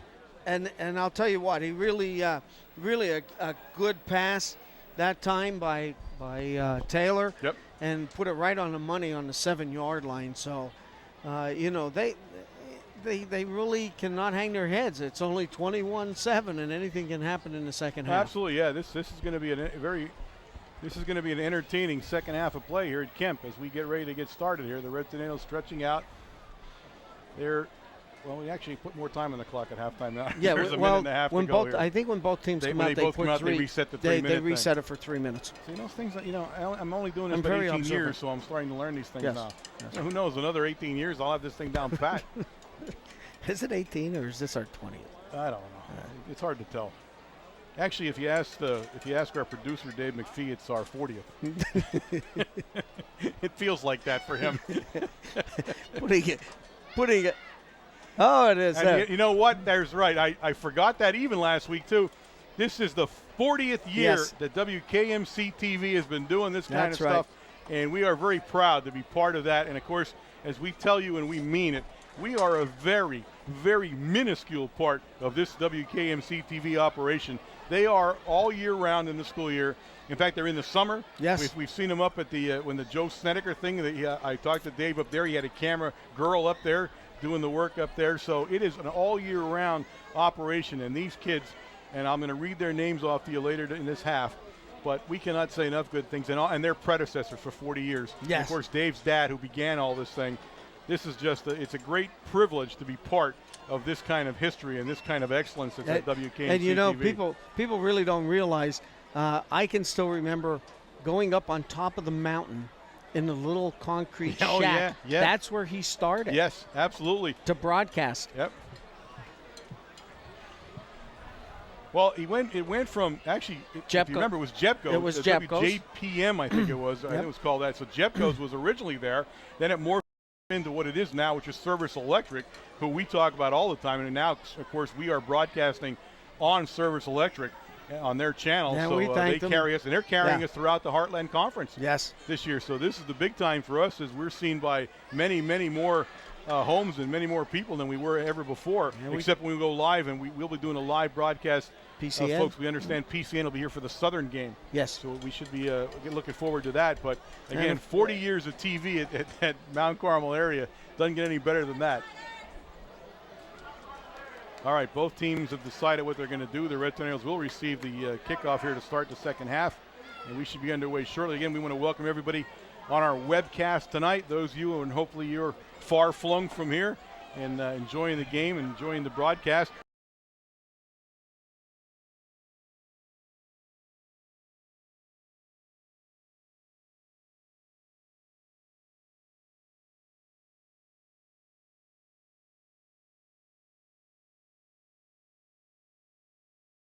So it's going to be an exciting year here for both the Red Tornadoes and WKMC TV. All right, both teams are now taking the field. We're getting ready to start this second half and get it underway.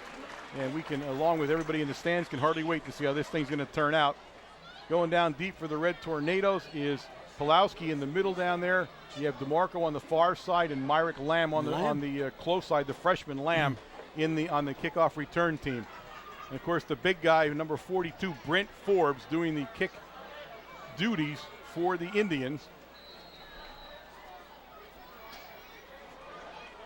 He raises his hand, and we are underway, folks. A nice kick goes down to DeMarco. DeMarco picks it up at the 9-yard line, and DeMarco up over the 20. DeMarco with a head of steam, and DeMarco up over the 35-yard line out to the 37-yard line. A nice run back by DeMarco, number 26 for the Red Tornadoes. Puts on a burst of speed on about the 25-yard line and shoots right through a gap that he had seen. Of course, picks up an extra good 12 yards there for the Tornadoes. Yep, Dave he does it on both sides of the kickoff and kickoff return. He does yeoman work on both sides of the ball there. The Red Tornadoes will begin the second half on offense here. Now they're going to go out with Demetrius as the lone back. They have Pulowski, and they're going to bring Myrick Lamb in motion, and Myrick trying to catch the corner. He doesn't. Look at the speed on this freshman. Yep. Look at the speed on him as he turned the quarter up over the 45-yard line out to the 46-yard line of the Red Tornadoes. Jared Montgomery coming up, and I'll tell you what, Jared had somebody right in his face the whole time and breaks away and makes the tackle for the Shamokin Indians. About a 9-yard gain for Lamb as we begin the second half here. The Red Tornadoes on a running play, and Lamb will go back in. Again, the freshman here playing in a cold bucket game. Yeah. I'll tell you what, imagine that pressure. That's the confidence the coaching staff has in him. Two guys split right, and now again Lamb in motion, and Lamb will take it again. Lamb goes the other side, and he's down along this. Down along the Shamokin side, but that's going to be it for him. Yeah, that's coming. That's buried coming now back by the Indians on a nice play by the Shamokin Indians. It looks like number 66 was the guy that led that, Brian Chauka. I think you're getting blocking below the waist at this point, or a clip, one or the other.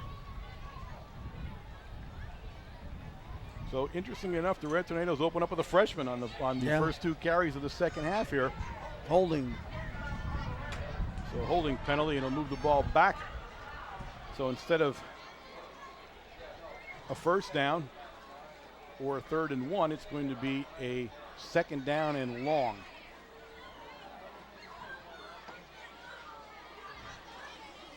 And it's going to bring up actually now it went from 2nd and 1 to 2nd and 9. Yep. Or almost 10 now, so that's the flip side of it. Goes 10 yards the other way. Pulowski trots into the lineup with the play. Lamb comes out of the Red Tornado lineup.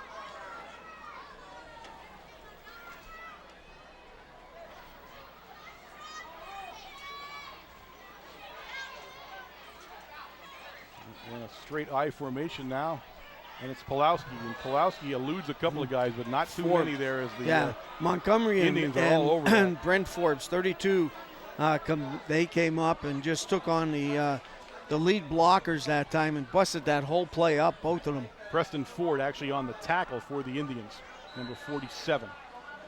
So now it's a loss on the play of a couple yards. So now it brings up 3rd and 11 as Morose goes into the Red Tornado lineup.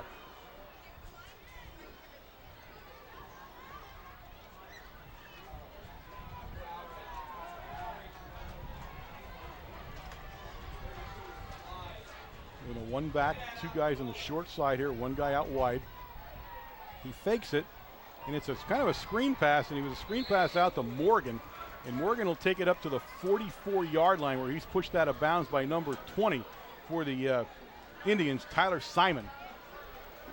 And it'll be a kicking down now as it is 4th down, and it's going to be 4th down, and let me set it where he stepped out of bounds at.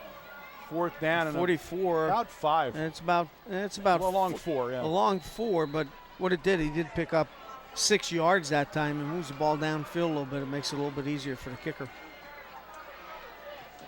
Montgomery and Busan deep for the Indians, and a nice kick by Wasilewski. It's going to be Montgomery right at the 20-yard line. Montgomery gives some ground, but DeMarco buries him. Yep. And actually lost yardage from where he actually picked the ball up on the punt, and they'll put him down inside the 20-yard line, down at the 13-yard line where it's 1st and 10 Indians. Again, DeMarco's a madman on these kickoffs and punts. There's Montgomery breaking over to the left. He has a blocker in front of him, and DeMarco comes down, slices through, and makes the tackle. So the Indians' first offensive possession here of the second half, and we'll see what they bring, because they brought everything you could think of on offense in the first half. So we'll see what Coach Zielinski and his crew have in store for us at the 10-19 mark of the 3rd quarter. They go on offense, and they're going to go into that one-back offense.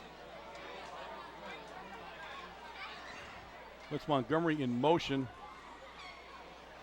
and he hands it to Forbes and McCracken. Yeah, right all there. over the play along with Goins. And he goes nowhere on the play. He'll bring up a second and 10. Coloca's number 6 also making the tackle.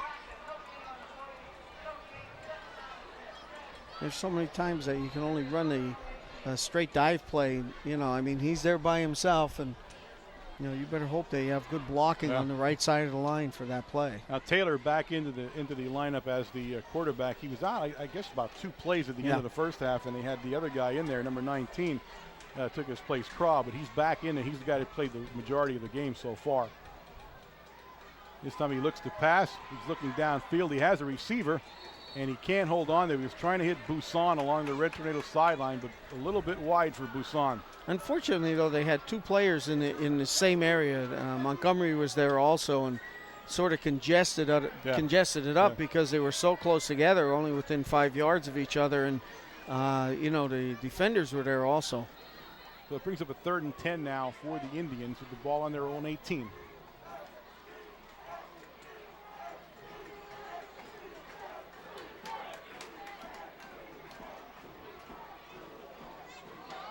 See if he comes out in that shotgun. He's standing there, I'm going to see, but he's going to go under center, and he does. And he's going to pass. He looks downfield. He finds his man, and he fumbles it. I'm going to see if they give it to him or not. They're going to call it incomplete. But he hit number 21 down there, Leo Moroli, but Moroli couldn't hold on. He took a big hit.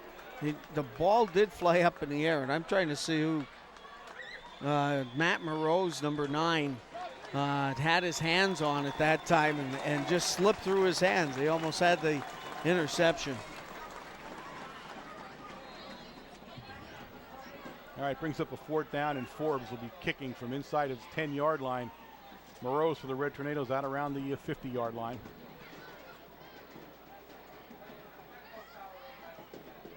A long count, he lets it go.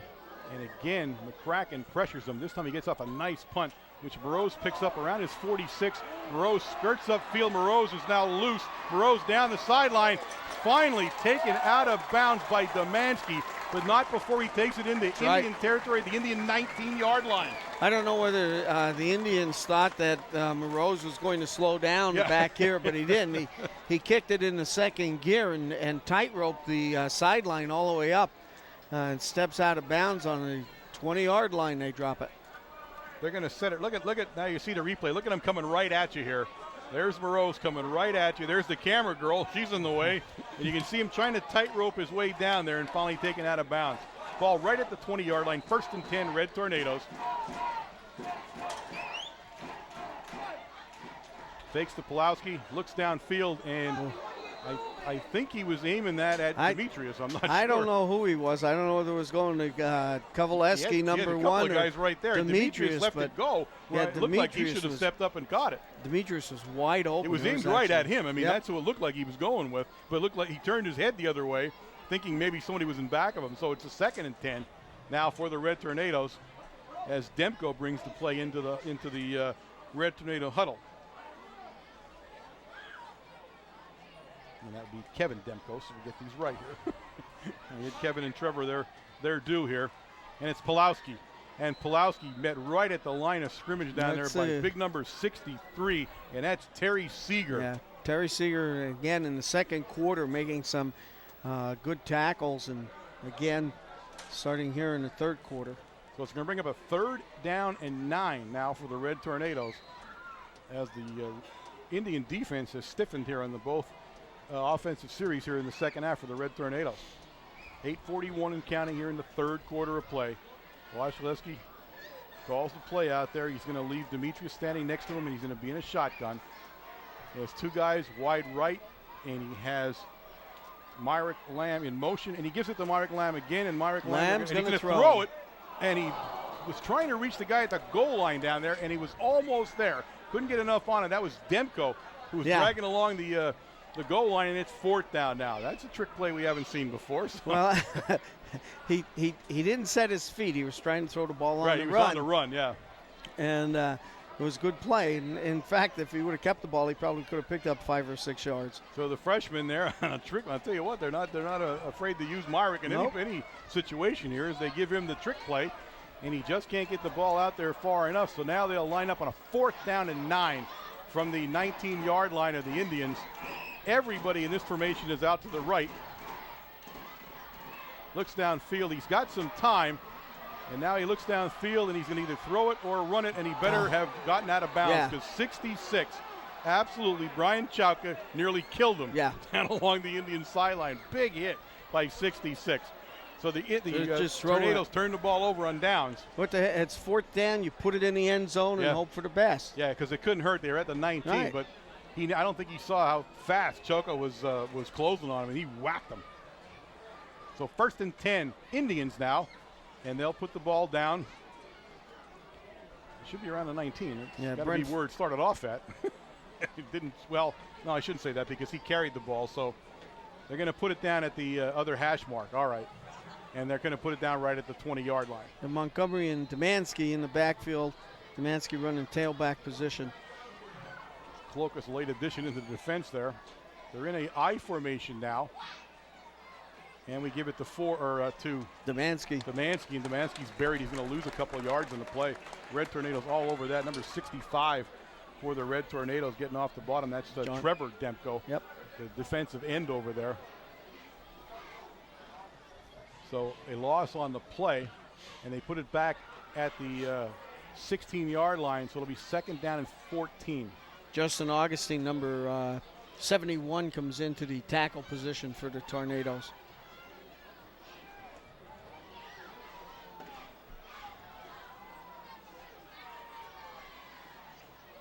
Again, back in that I formation now. Everybody to the short side of the field. He's going to pitch it to the big side of the field, and they're looking for some room where they're not going to pick up any yardage whatsoever on the play as Clokus and Goins get off the bottom of the pile. It'll be 3rd down and 14 for the Indians. Forbes had gone out to have an equipment adjustment, but I think Brent needs a little bit of he truly needs a rest. Too. They got Demansky now carrying the bulk of that for them in there. But, he may be getting a little bit of a rest. I can't believe he's hurt because he's too big he's to not. hurt. No, You'd have to hit him with a truck to hurt him, for crying out loud. I didn't see anybody run him over. So you're going to have Montgomery. You have Montgomery and Demansky, and they're having a heck of a time. And Taylor could not get either one of them to stand in the right place, and they finally had to call a timeout because they couldn't line up in the right spot for the shotgun formation. Well, that was an interesting. He's arguing with the two of them, and neither one of them is moving fast and enough. you just see his hand was behind. He's pushing Montgomery one way, and he's trying to get Demansky over to the other side. And well, again, there you see a set that are not in much, and they don't have everybody from the same group in there. You get Forbes out of there, so they're in a little bit of a new situation for themselves there too. But he knew what he wanted. He just couldn't get him to do it fast enough for him. So it'll bring up a 3rd and 14 after the timeout here. They went over to the sideline and talked to the Shamokin coaches. And we'll see what they have. Coach Babinski for the Red Tornado defense. He'll be trotting off the field. Actually, that's a full sprint for him. All right, we'll see now if he's got his two backs in the right spot over there. All right, now he's got him. And all it was just a matter of one going to the other direction there. He's in the shotgun. He has Demansky next to him there, along with Montgomery. A little bit of a high snap, and the Red Tornadoes buried him. Absolutely buried him down at the 5-yard line. That's Colin Menepace. And Taylor took a hit at the 5, and now it's 4th down. He released on that defensive end position, and that was it. It was just full tilt to the quarterback. Taylor had nothing to do there but get out of the way. Just get down and not get hurt, because Menepace had a full head of steam coming off the line. So now it makes Forbes kick, and Forbes will actually be kicking from the back of his end zone. He has to be careful he doesn't step out. He's that close to it. 6:11 and counting here in the 3rd quarter as Forbes gets ready to punt it away. The Red Tornadoes did not put as much pressure on it this time, but he kicks it away from Moroz. Moroz will pick it up at about the 38-yard line. He's inside the 30, and down on the Shamokin sideline, and finally out of bounds. Another nice run by Moroz. 18-yard line? He's down at the 18-yard line of the Indians, where the Red Tornadoes will start 1st and 10, so they've had their way field position-wise here in the 3rd quarter. Now, again, you see the defense for Shamokin has spent an awful lot of time in the 3rd quarter here on the field, and I think it's starting to take its toll a little bit. You can see them getting up a little bit slower, getting back to the huddle a little bit slower. their motion to the outside. Okay, the Red Tornadoes will line up here on a first down. They're going to have an I formation. Demetrius in front of Pulowski. And we're going to throw the ball. And we got Kovalevsky wide open. And Kovalevsky's going to take it into the end zone. It's a score. It's an 18-yard pass from Wasilewski to Kovalevsky, who was wide open. Definitely. Nobody saw him over there. And he takes it in for the score. It's 27-7 Red Tornadoes with the extra point attempt from Menepace to follow. Yeah, that was somebody definitely blew a coverage miscue. on that because he was wide open. Here you see the replay. I'm not sure you're going to see how wide open. See, they released on him, and nobody is around him. Watch, no one is standing around him on that reception. And the next person was covering somebody in the end zone, and all he had to do was beat him, and he went in for the score. So a blown coverage by the Indians, and the Red Tornadoes take advantage of it here at the 5:44 mark of the third quarter. Menepace in to keep his record perfect on extra points.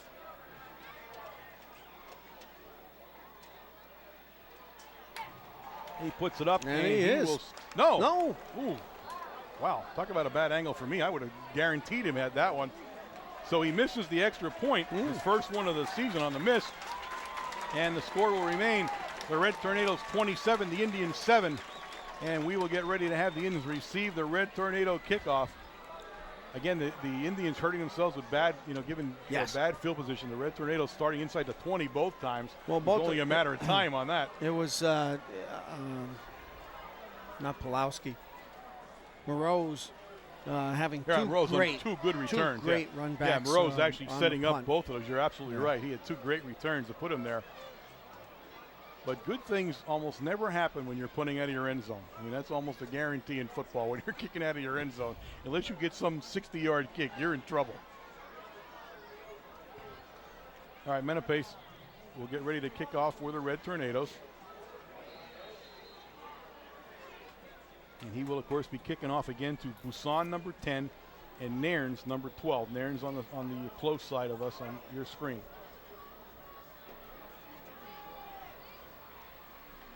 He lets it rip, and it's a nice kick. He's going to drive Busan back to the 9-yard line where he heads upfield. 31. He's brought down by number 31 from the Red Tornadoes, Billy Hoskins. What a hit. Yep. What a hit. And he puts it down there. They'll get the ball right around the 20-yard line. He's a junior. Where they'll take over 1st and 10. Indians here. They trail 27-7 here in the third quarter.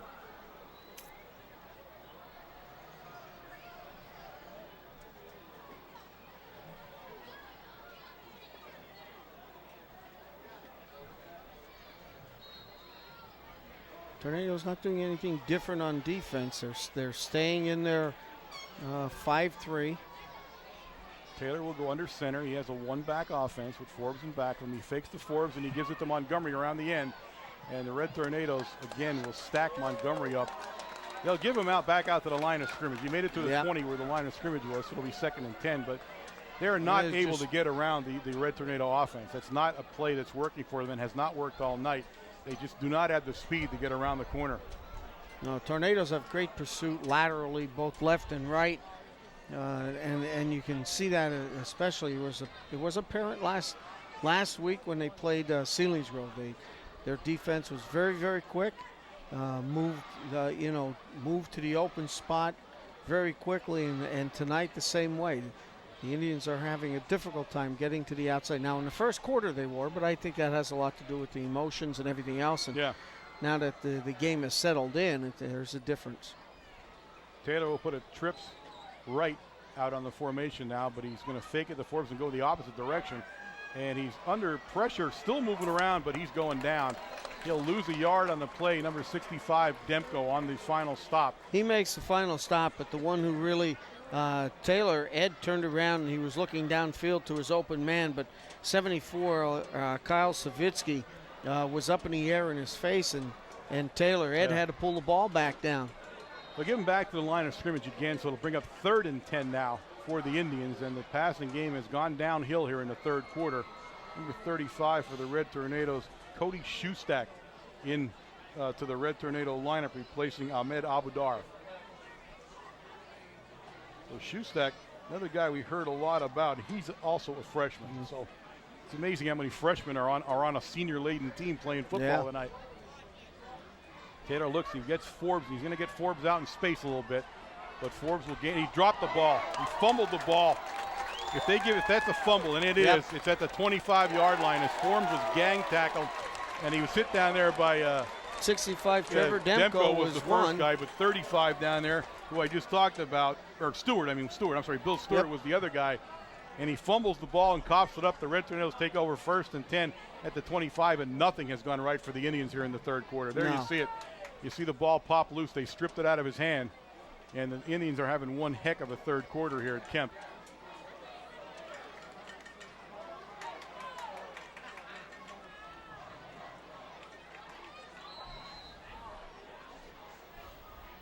A one-back offense, and it's Demetrius in that one back. Again, we go back to pass. And we're throwing it into the corner down there, and it's Pulowski. And Pulowski catches it at the 1-yard line. He's out of bounds at the 1-yard line. That was a great timing pass from Wasilewski to Pulowski. And Pulowski had his man beat to the outside. The ball was thrown right on. He did have to turn 180 degrees to catch that, but what a great reception by number 21, Pulowski. He was covered down there by Montgomery, and Montgomery was right on him until the last couple of seconds, and he got Montgomery turned around a little bit. And what a perfect pass by Wasilewski. There you see the touch that Wasilewski has, the senior quarterback. And it's 1st and goal from the 1 at the 3:35 mark here of the third quarter. The Red Tornadoes have dominated the Indians here in the third quarter. And they're going to give it to Pulowski and say, here, you take it in. You caught it down at the 1. And Pulowski takes it in for the 1-yard score. Or no, I'm sorry. That is DeMarco. DeMarco, number 26. Dave DeMarco. I'm sorry. Dave lined up in that backfield for the Red Tornadoes. I apologize. He'll score the 1-yard touchdown. And it's 33-7 Red Tornadoes with the extra point attempt to come as Menepace changes his shoe, which has been a recurring theme here tonight for him. But I'll tell you what, the Indians shooting themselves in the foot here in the third quarter. They did nothing right, and field position just buried them in this quarter. Yeah, this quarter was a tough quarter for them. They, in the first half, they had moved the ball down the field and got themselves in some good positions. And this quarter, I don't think they've been out of the 20-yard line. Okay, Menepace will put it up. Let's see what he does with this one. And it's good. So he's back on track again, and it's 34-7 Red Tornadoes here at 3:31 in the third quarter here in the Coal Bucket game. The greatest spectacle in high school football. So the Indians need to regroup a little bit, and what's worrisome about them is that they look to be getting a little tired here as this game progresses. Some of them, the regulars, have their hands on their hips right away, and they're looking a little bit gassed. Now, again, there's so much emotion in this game that could, dissipate in 2 seconds. But the Red Tornadoes are definitely having their way at the moment with the Indians.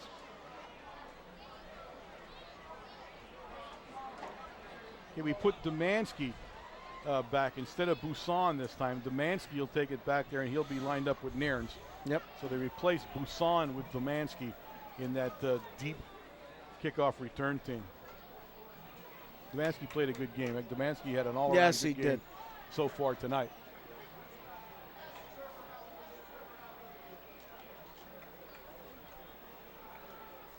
Okay, Menepace signals that he's ready to go, and we will let it rip here. Another nice kick taken down around the 15-yard line by Nairns, number 12. And Nairns is buried, and that's number 31 again. Billy Hoskin, his second straight tackle on special teams. So DeMarco's going to be getting mad about this when Hoskin stepped in and takes 2 tackles in a row away from him. But the ball, again, not good field position as the ball's out to the 23-yard line for the Indians, where they'll go on offense 1st and 10.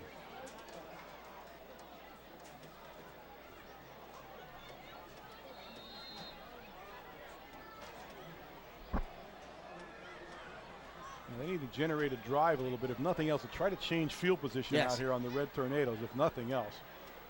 And now Taylor will go into the shotgun, where he's had his most success of the evening. He has Forbes back there with him. Double slot. And it's a screen play, and it's to Domanski, and somebody blew that play up, and that is number 47 for the Red Tornadoes, Matt Dietz. What a play by Matt Dietz. And I'm trying to look at the lineman that got up there. It looked like 71 for the Tornadoes, and he was over there. big loss on the play. It brings up second down now, and second down is close to 20 now for the Indians. Ball back at the 15-yard line. Number 73, Dan Hood, in for the Tornadoes in the tackle position. So the Red Tornadoes putting some new people into that defensive lineup. This time out of the I formation, and Taylor actually fell. Nobody knocked him down that time. He made the turn to square himself up, and he fell down. And he falls down back at the 10-yard line. So it's going to bring up third down and close to 25 yards. I think he was looking deep to Leo Maroli. He was trying to hit him on a timing pass down in front of their bench, number 21. But as he turned around, he slipped and hit the turf. Well, Coach Brennan trying to get as many seniors into this game to experience the cold bucket in their senior year right now. So he has a comfortable 34-7 lead. The Indians now will call it 3rd and 23 where they set the ball down. So it's a 3rd and 23 for the Indians, and they're going to just hand it to Forbes. And Forbes is brought down in there by number 73 from the Red Tornadoes, and that is who just talked about, Dan Hood. Yeah. So a nice tackle by Dan Hood, and it's 4th down, and the Indians will be punting. So the Red Tornadoes sideline or stands here starting to sense it as the Indians are just stuck in park here in the third quarter. They just had a horrible third quarter. Forbes back to kick. He's standing at his goal line. Moroz will be standing at about the Indian 45-yard line to receive it. A bit of a high snap, but Forbes handles it, almost blocked it. Who's that? Moroz is going to pick it up at the 40-yard line, and Moroz still has it. Moroz down again, a big return by Moroz. As Moroz takes it down to the Indian 21-yard line, and the entire third quarter has been played at the Indian 20-yard line. I'll on tell both you sides what, of the ball. again, did you see how close Quinn McCracken was to blocking that? Yes. I mean, his hand was right there. But Moroz, the story of the game as far as returns on punts, he's had 3 straight great returns on the punt to set the Tornadoes up in great field position. The ball at the Indian 23, where it's 1st and 10, Red Tornadoes. 1:08 remaining here in the third quarter, and the Indians cannot wait for this quarter to be over.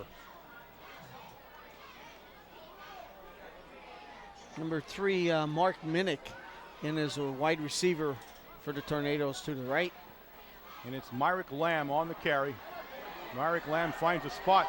Myrick Lamb is free, and it's going to take Domanski, who's had a whale of a game for the Indians, but Domanski pulls him down at the 5-yard line. It's 1st and goal from the 5, the freshman. Lamb showing you what he has, and he has a bright future for the Red Tornadoes.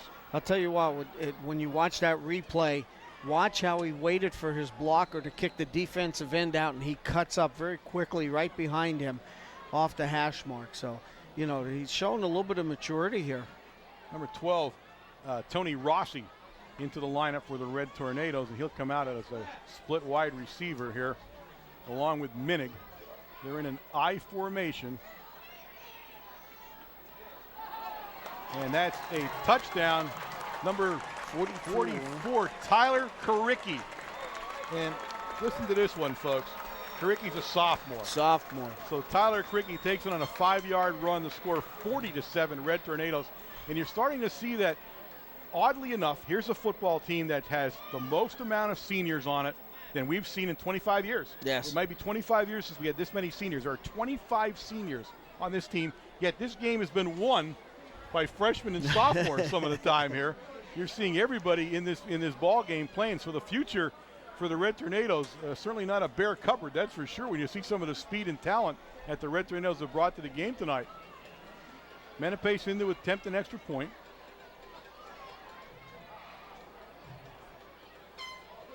He'll put it up and knuckleball it through, and it's good. Now a flag on the play.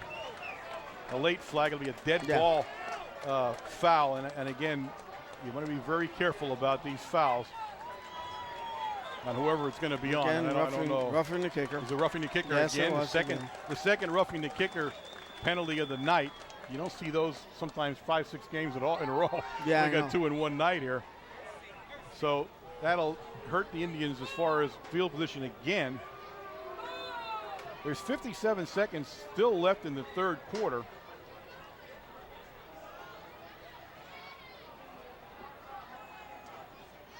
And they're going to have to mark the penalty off at some point here.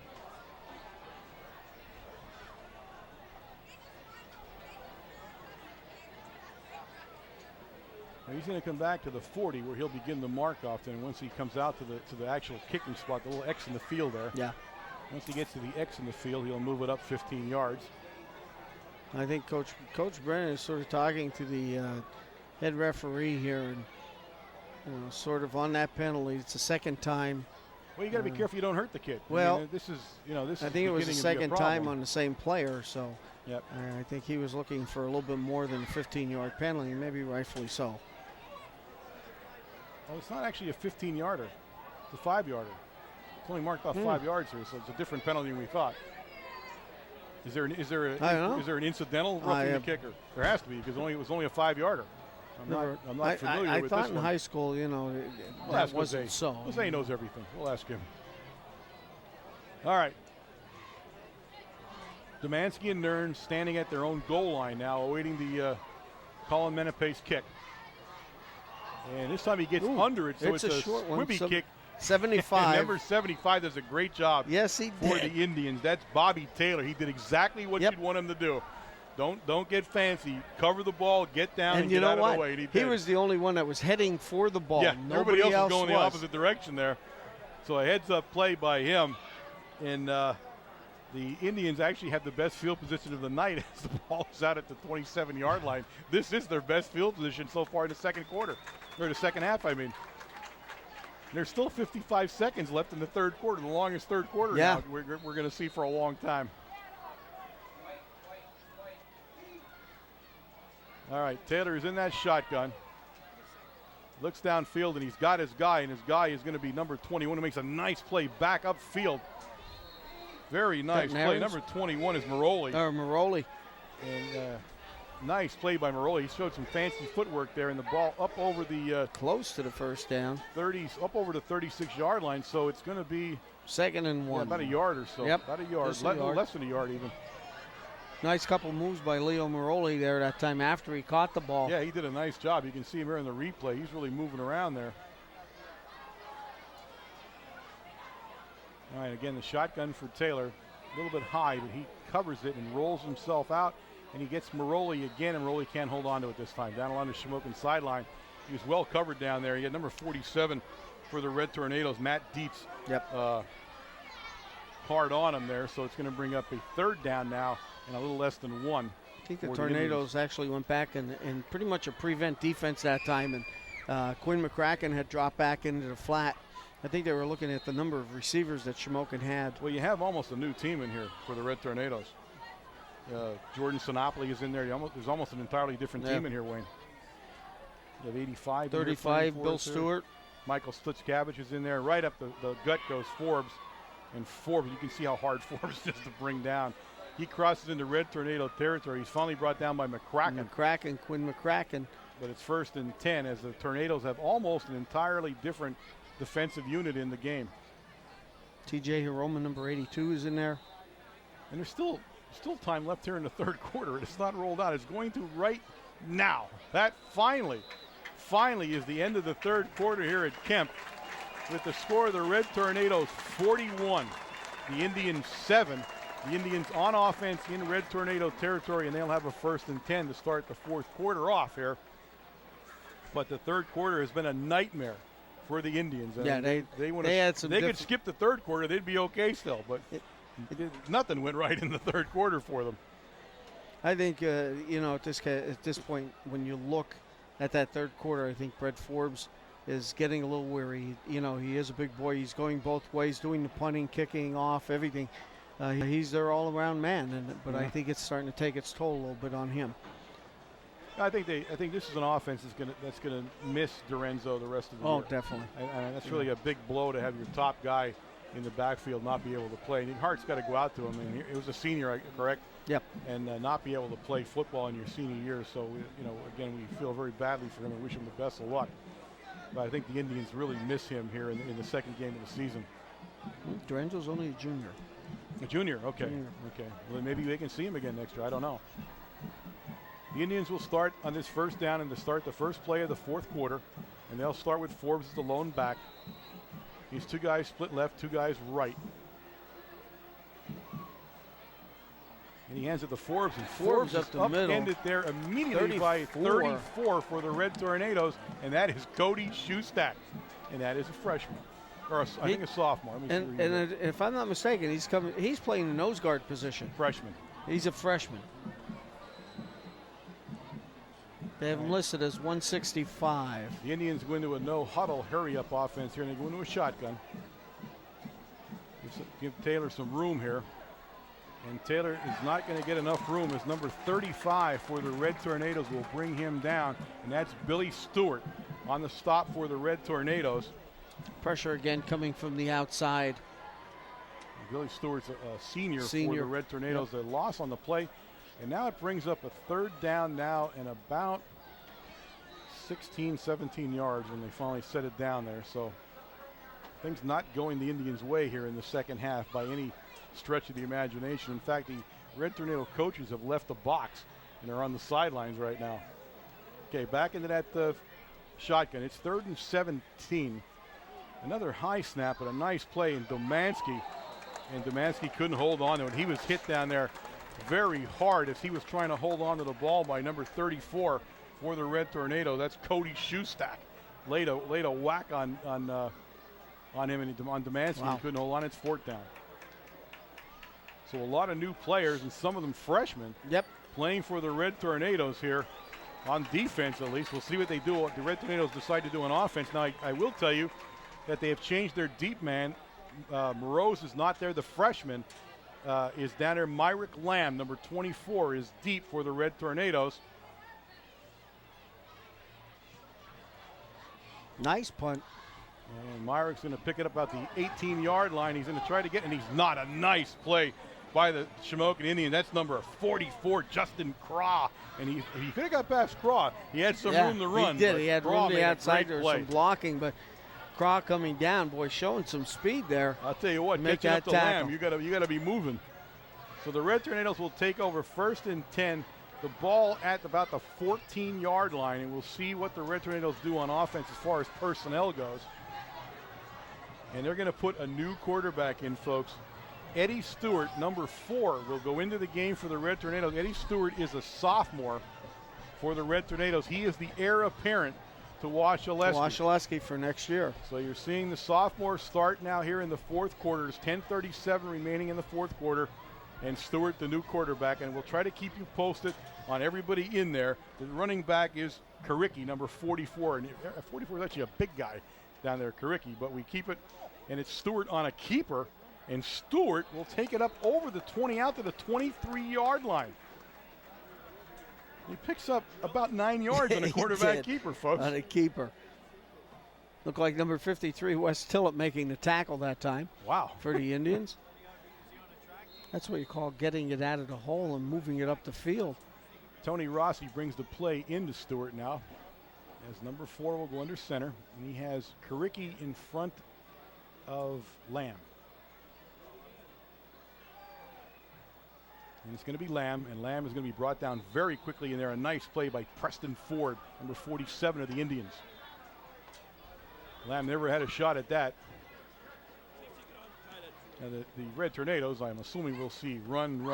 Yes, I think he's just content. He's going to let this clock run they're just trying to take fast time off as the possible.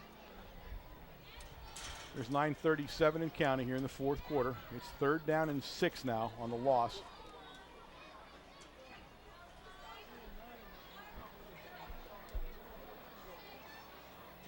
Well, I'm wrong because Stewart goes into a shotgun, so never mind listening to me, folks. Stewart in a shotgun formation for the Red Tornadoes, but he keeps it on a run. And Stewart up over the 20. He might have picked up the 1st down. And he did. He did pick the 1st down up as the ball goes out to about the 28-yard line. It's 1st and 10, Red Tornadoes on a keeper by Stewart.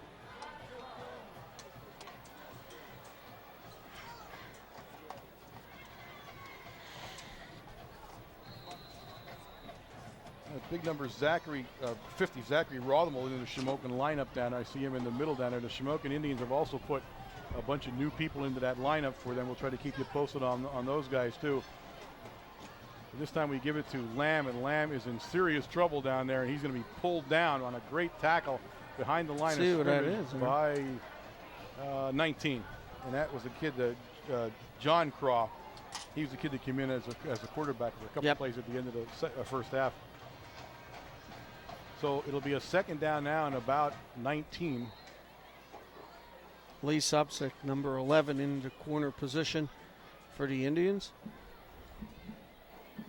So much to Coach Zielinski's credit, realizing the game is pretty much out of hand at this juncture, and is letting some of his players experience a cold bucket game for themselves. Pitch it out to Lamb on a around the end, and Lamb's got himself some room there. And Lamb is taken out of bounds on a nice play by number 23, Patrick Shinsky. Because I'll tell you what, Lamb had a head of steam heading to the sideline, but Shinsky kind of got him by the collar there and yanked him out.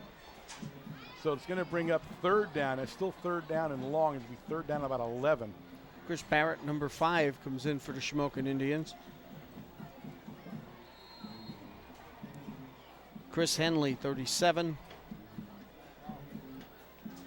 So on defense, Coach Z is putting a lot of new guys in. That's what you got to do. Great to see. Dalton Smith, 65. So almost 2 completely new teams here on the field for both squads as they get ready. And Stewart goes into a shotgun formation here. And he's going to throw it. Actually, he does throw it. He's got a guy open. He just threw it a little bit too long. He was trying to hit Mark Minnick, and I'll tell you, Minnick was loose. Yep. But couldn't get the ball just a little bit too strong, and it'll be up a fourth down for the Red Tornadoes. They'll be punting, and we'll see if they stay with the same punter or not. I'm thinking they might put a different punter in here, even where they are, which is fairly deep down. But let's see what they do as a punter. We're going to wait and see who comes out, because Wachaleski would be the punter. I don't see him trotting out there. Now they're waiting for someone, so maybe they are waiting for Wachaleski. No, it looks like DeMarco. Yeah, it's going to be Dave DeMarco, 26, the diminutive one. And now he's probably done everything on special plays that he can. So DeMarco back there to punt. And DeMarco gets it a high punt, but not very far. And it bounces the opposite direction. And DeMarco saying, well, I don't do this that often, so give me a break here, guys. So the Indians will get great field position on the punt by DeMarco, and they'll take over 1st and 10 at their about 27-yard line. Yeah, when it bounced back, it came back about 15 yards. 27, it'll be a 1st and 10 Indians, and we'll see on offense now if they have changed players. It looks like there's a lot of new guys in there too, so I'm going to have Wayne keep you apprised of that group. It looked like Lee Supsick is coming in for Shamokin. That's number 11.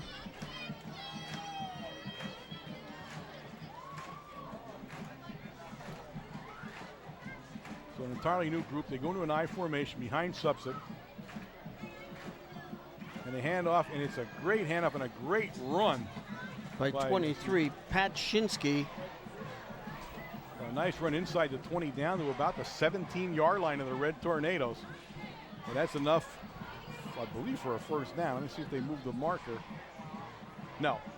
It's going to be okay. They're twisted. It is first down. I was going to say it has to be a first down. They got the chain twisted down there. So 7:43 and counting here in the fourth quarter. The Indians threatening right now, and now that threat ended very quickly for number 12, at least for the Indians. Tom Nairns was the ball carrier for the Red Tornadoes. Number 51 and number 47 all over it for the Red Tornadoes. 51 being Mike Purcell, and 57 is Ahmed Abumar. Jared Juraski coming in, or Adam, number 10, making the tackle also. So it'll bring up a second down, and let's say second down and 14. And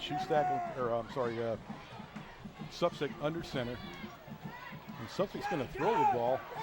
He eludes the Red Tornadoes and looks downfield. It was a nice job eluding the Red Tornadoes. He got a flag. 83, Kenny Klinger was chasing him. I don't know where the flag is. What do you think the flag is? Flag's on the 15-yard line. Stop what you play here at the 6:55 mark here of the Coal Bucket game. The premier high school football game in Pennsylvania. being played here at Kemp Memorial Stadium, the scene of so many great high school football games over the years. We'll wait while the referees sort this penalty out. They're having a fairly long talk about it down there. And we'll see, there we go, is the call, and it's against the Red Tornadoes. And it looked like it's like a 15-yarder. I couldn't see his hand. He didn't hold his hand far enough up. But it might be a 15-yard penalty. Let me see. It was third. Oh, it's a big penalty, yeah. 10 yards. So down at the 11, it'll be, and it should be first. No, third down. First, it'll be third down. Okay, you're right. It's not a first down penalty. So it's third down now. Say third down and a long 2 for the Indians. And it's a keeper by Lee. And Lee goes nowhere as number 10 for the Red Tornadoes. Adam Juraski said no, no, no. So Supsick will have to line it back up again. He lost a couple of yards on the play, and now it's 4th down, folks. And it's going to be 4th down and 5. 4th down, almost 6 now for the Indians. Nairns brings the play in for the Indians. We'll see what they have in store.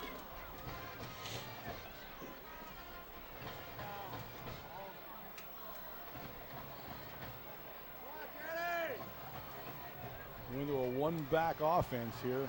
Chris Henley, number 37 for the Indians, is the lone back. And it's going to be an around-the-end play, and a nice play, but again, Juraski says no, and the Indians turn the ball over. Nairns was the ball carrier. Yep.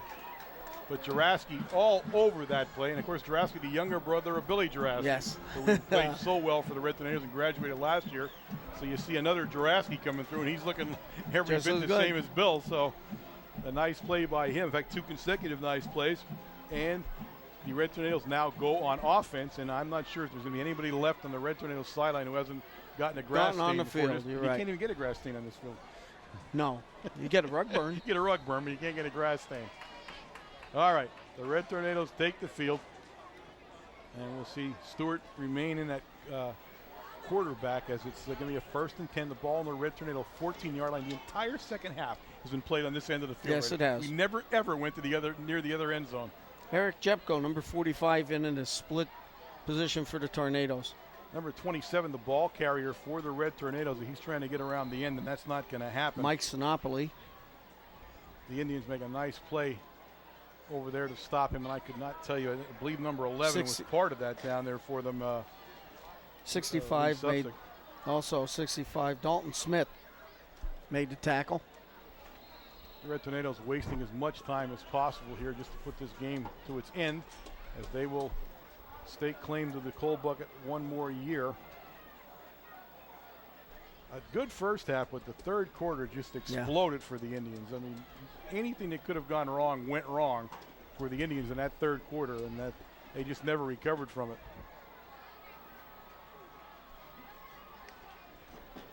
Stewart talking to Karicki back there. And Karicki's going to go right up the middle. And Karicki's going to pick up some nice yardage here out over the 20, out to the 22-yard line. Going to come up short of the 1st down. It's going to bring up a 3rd down. Let's see where he finally puts it down at. Going to be actually 3rd down and about 2. Zachary Rothmal, number 50, making the tackle for the Shamokin Indians. All right, 3rd down and 2 now. Ball in the 22 for the Red Tornadoes. Stewart is in it's a one-back backfield with Karicki behind Stewart, and we're going to give it to Karicki, and Karicki's going to pick up the 1st down and then some as Karicki piles up to the 35-yard line. Big number 44 for the Red Tornadoes. Tyler Karicki, and Tyler Karicki's a sophomore. Sophomore. I was just looking. Corey Nolter, number 84, in for the Tornadoes. Tight end position. Tyler is the son of Twit Karicki. Oh. Actually, John, but no one knows his name is John. They all in his whole lifetime, he's been known as Twit Karicki. Number 11, Brian. He's held up pretty good under that name, too. Brian McFadden is the quarterback for the Tornadoes now. And we're going to pitch it out. We're going to pitch it out to number 34 for the Red Tornadoes. That's Cody Schustak, and Schustak up the sideline. And flags all over the place as he's going to be tackled too far out of bounds. So Shustak on a great run for the Red Tornadoes takes it into Indian territory at the Indian 46-yard line, and now they're going to have to mark off a 15-yard penalty. And I'll be truthful with you. I mean, I know there's frustration and all, but at this point in the ball game, how much frustration do you have? I mean, well, I don't know. You know, I mean, again, you have to remember, and this is what I'm looking at. You know, you got two new teams in here, second teams. Yeah. Their emotions are up. They're playing to impress the coaches, right. and I don't think there was anything intentional. It wasn't intentional. I mean, there are some times when you can really see someone doing that, and I think the kids are. You're right. Yeah, they're playing their hearts out. I agree. That's just an aggressive penalty. Yeah, there. That's all that was. I think that's what it was. All right, they move the ball down to actually, for the first time in the entire second half, we're on this end of the field. Yeah, you're right. Crossed the 50-yard line. You know, my neck was actually getting sore looking down there. So we're now down at the Indian 33-yard line where it'll be 1st and 10, and it's a keeper, a quarterback sneak for the Red Tornadoes, and he carries it down to about the 26-yard line. It'll bring up a 2nd down and about second down along 5. Dalton Smith, 65, making a tackle for the Indians. So McFadden on the carry, on the quarterback sneak carry, which is actually a pretty good play for our younger quarterbacks. They both run that very well. But what a treat for everyone here, you know, on both sidelines to say they played in the cold bucket game, and that's the only, I guess, hats off for the Indians, the only good thing they can say right now. But at least they got to play. So McFadden is going to pitch it out to number 4, and that's Eddie Stewart. And what a head of steam he had inside the 15-yard line, down to about the 14-yard line, where it'll be 1st and 10. And the Red Tornadoes just put an entire 4 or 5 more new guys in there. I see number 15 went in there. Brett Osofsky's in there. There's a whole bunch of guys who went in on that play. You know, the red and white really doesn't lend for my eyesight to see the numbers when they're standing out there. You know, if they were just outlined. I can't look this way. I got spoiled looking the other way. I can't get my head to turn the other way now. The first time we've been there doing that. All right, McFadden lines them up. He's got Eddie Stewart in that deep back, and Stewart carrying the ball, and Stewart lumbering inside the 5. Stewart all the way down to the 2-yard line. It's 1st and goal from the 2 for the young Tornadoes, as they are running with a head of steam here to end this football game. There's 2:36 remaining. You got both squads here completely different than what started the game. Number 62. I couldn't see his fullback who was running in front of him. I was trying to see the fullback's number. Yeah. Who was Hassan. running. I couldn't catch it. Yeah, Hassan's going in. Number 40 for the Tornadoes, Halkovich. Let's see who tries to line up there now.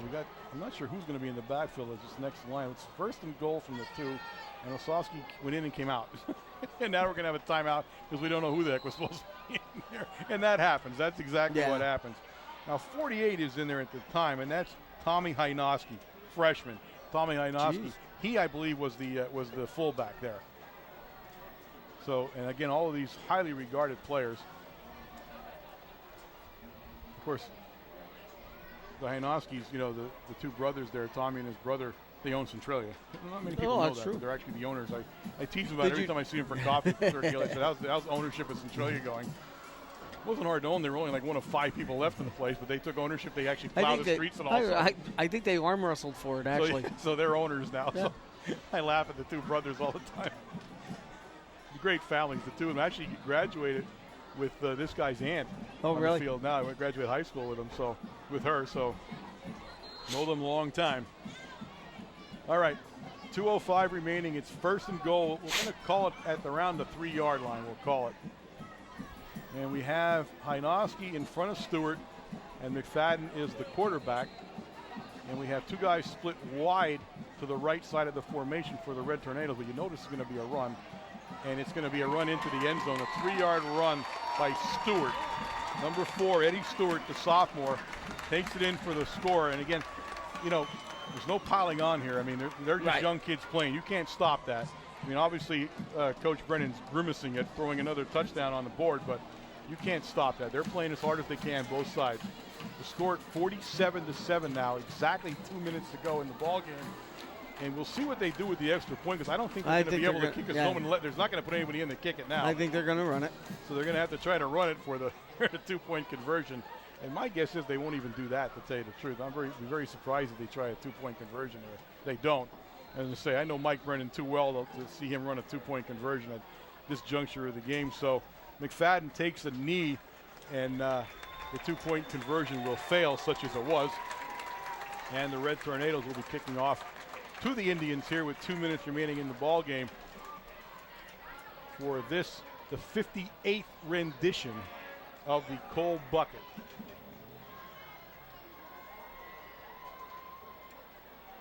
Most of the faithful on both sides now trying to head home and get out quick. Yeah. This stadium has a lot of good things to it, but getting out of it isn't one of them. Now, it doesn't bother us because we're always here till they're ready to turn. They're actually kicking us out so they could turn the lights Almost on. Everybody's gone by the time we have to leave, so I could care less. But the smart crowd goes out by the high school. That's the smart way out. Yeah, it is. Up around the high school and out the back. That's the way you want to do it. Now, interesting, we'll see who actually kicks off for the Red Tornadoes. I can't imagine who's left down there that's going to actually do the kickoff, because this is not a thing they prepare for very well. Well, I would assume they're gonna try somebody from the JV team that will be kicking on Monday. Well, nobody went out there yet. Nobody has the T in there. Okay, now we got a guy. It looks like they hired John Rimakaitis, another freshman in the game to do the kickoff. So I think more freshmen played in this Coal Bucket game than we've seen in a very long time on both sides of the ball. So Rimakaitis is going to do the kickoff duty, number 32 for the Red Tornadoes. And down deep for the Indians is number 37 on the close side, Chris Henry, and I can't see the other guy. Looks like 32. Oh, nice kick. Nice kick. Down to 15, Jeevers.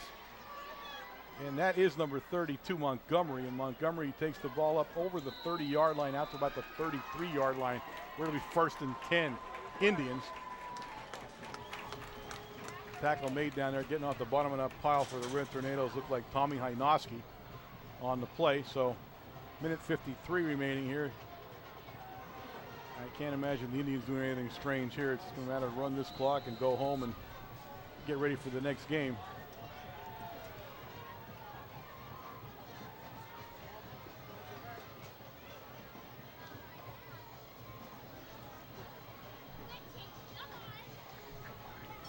The Indians line it up. Number 13 in the game, and that's Ryan Burns at quarterback for the Indians. So Burns quarterbacking for the Indians there.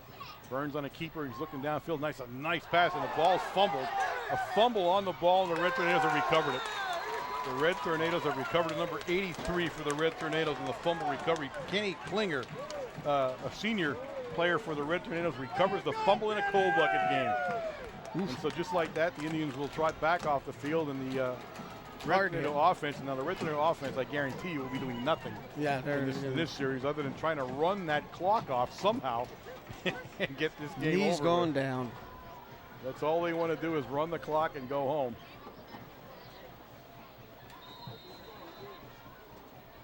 So McFadden still the quarterback for the Red Tornadoes, number 11, as we talked about earlier.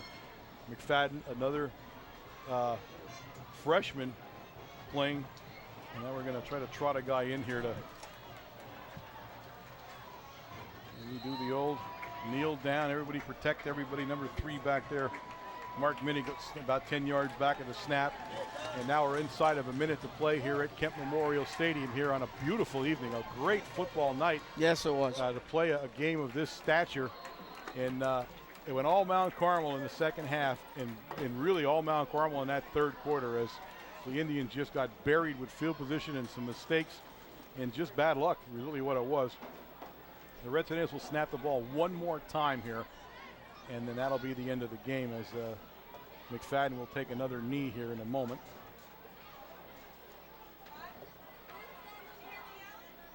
And he does, and that, ladies and gentlemen, will be the end of the football game here at Kemp Memorial.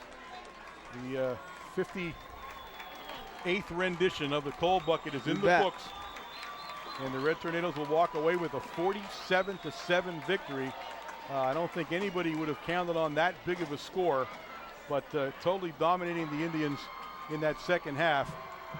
And coming away with the big win. This is the 13th consecutive coal bucket win. I believe that's an all-time streak for either team to win it that many times. I'll check with Jose, but I believe that he will tell us that that's an all-time streak. You can see the team shaking hands. You're going to see the cheerleaders down there. They're holding the bucket, holding the actual coal bucket up in the air there.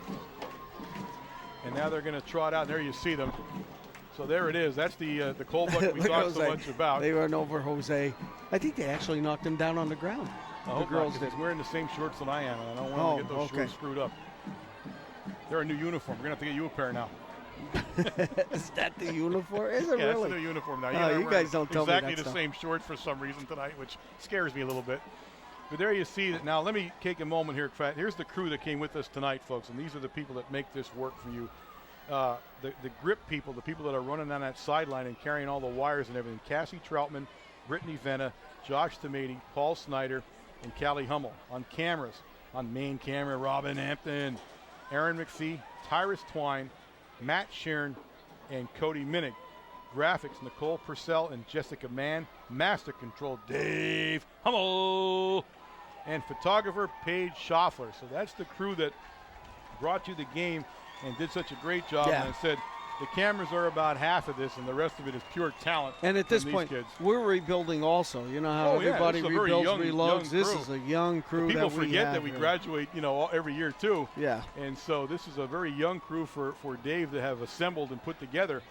But did a great job tonight. Again, the way these cameras are brightening up, more than anything, brighten things up. It was a little bit darker last year, and now they're just like an NFL game now when you see them. So my hat's off to the entire crew. And, of course, let's not forget the producer of this whole operation and the guy that runs roughshod over me on a weekly basis, Dave McPhee. I truly. And I want to remember Gary Tresker also. Yeah. He did the webcast. He's doing the webcast. You guys on the webcast out there. So if it wasn't for Gary Tresker, you wouldn't hear it. That's true. And some of you are probably saying, I hate Gary Tresker for making me hear this. I don't know if they're listening to two of us. Yeah, to listen to us two all night long. Hey, be that as it may. Everybody has their own gripes. But another big win for the Red Tornadoes. Said the 13th consecutive coal bucket win in the books for the Red Tornadoes. And we saw on both sides of the ball a lot. Everybody played. Everybody they did. played. We saw some nice talent and some nice young talent on both sides of the ball. So it bodes well for the upcoming games. And, of course, we will be back after a 2-game visit here. We'll be back in the Silver Bowl next year for that coal bucket game. Yep. The Indians dropped to 0-2 on the season, and they travel to Central Columbia. And that's going to be a tough one next week. I'll tell you what, when you look back at our schedule the last 5 years, our first 4 games were probably the toughest 4 games, the year. And now Shamokin, starting off with Southern area, Mount Carmel, now Central Columbia. And if I'm not mistaken, I think Central Columbia was beating Danville at halftime, 20-something to 7 or something like that. So, my goodness. They have another tough opponent coming up next week. Well, we also want to mention this game, the first coal bucket game for 2 guys. Now, one guy is very familiar. He played in it. The athletic director at Mount Carmel, the new athletic director, Greg Sakap. Yeah. He was pretty familiar with it. The brand new athletic director at Shamokin area, though, on the other hand, this was his first coal bucket game, so he got a little bit of a taste of the intensity that goes with this game. And, of course, that's Nick Slinchak, the new AD. We want to thank Nick Slinchak and his entire staff and all the people here at Kent Memorial. Again, coming here is like coming to the Silver Bowl for us. That's right. They just treat us so well and take care of us here. It's always a pleasure to come, and we want to say thank you to all of those individuals and the entire Shamokin area school district and its school board for being so gracious when we come down here. Jose's ready. Jose is ready down there. Jose, can you hear me, Warren? Yeah, we're gonna let them keep the camera out there. That's I fine. guess Leave it they're go. in the middle. We'll listen to you though. All right. And let me check in the truck here though. Are we ready for the staff? Okay, they're actually moving the camera to you. They heard us talking, I guess. Okay. And I'm not sure when we're ready to go. Yep. Okay. All right. We're going to need a couple of minutes, Jose, so stay with us for a second here as we get that camera set up. I know you're waiting to do a bunch of things, but how many coal buckets is this for you? This is my 50th. No, 51st. 51st gold Yeah, bucket? 1958 consecutive, but I saw the one in 54 too. Wow, you're a lot older than I thought. Yeah, way older. I'm way older than almost everybody here. He's almost as old as the For bucket. crying out loud, you saw one less cold bucket game than I'm alive, for crying out loud. What, you start going, you were one? You're just a young kid. No, I saw my first one, I guess, when I was 8. And I remember going to the Silver Bowl for that. Was 31-13. I believe it was the 54 game, and it didn't start till 58 when I started with the band, and and everyone since then. But yeah, it's fun. This one was fun. Yeah, it was. I said we got to see so many kids in this game. That's always a neat thing on both sides of the ball. Well, neat for you, Warren, but for me, for it you was, it's a nightmare. Boy. If you miss a tackle on somebody that plays in 55 plays a game, nobody gets upset.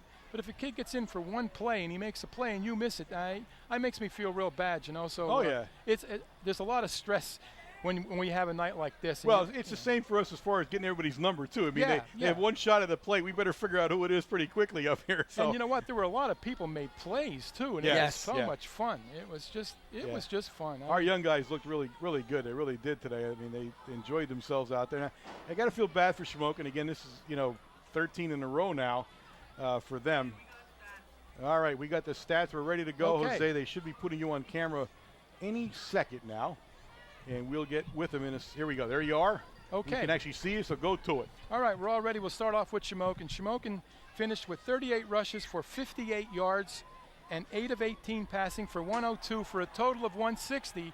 Now we'll have a little quiz and go back to the halftime numbers. Number was 160. 0 yards in the second half on defense. Oh, my goodness. Mount Carmel had a great second half. 11 first downs for Shamokin. On offense, and this is where it's going to get really hairy, but we'll do our best. 39 rushes for 226 yards, 8 of 14 passing for 141, total offense of 368 and 18 first downs. Marcus was 8 of 13 for 141. Receptions, Matty Kovaleski 2 for 38, Matt Moroz 2 for 32, Kevin Demko 1 for 6, Colin Menepace 1 for 33, Smokes Morgan 1 for 8, and Justin Pulowski 1 for 24. Now the rushers, I had to do this real quick. I'm not sure if I got them all. We're going to give it a shot. Justin Pulowski, 6 for 36. Julius Demetrius, 10 of 59, all in the first half, none in the second half for Julie. Myrick Lamb, 7 for 35.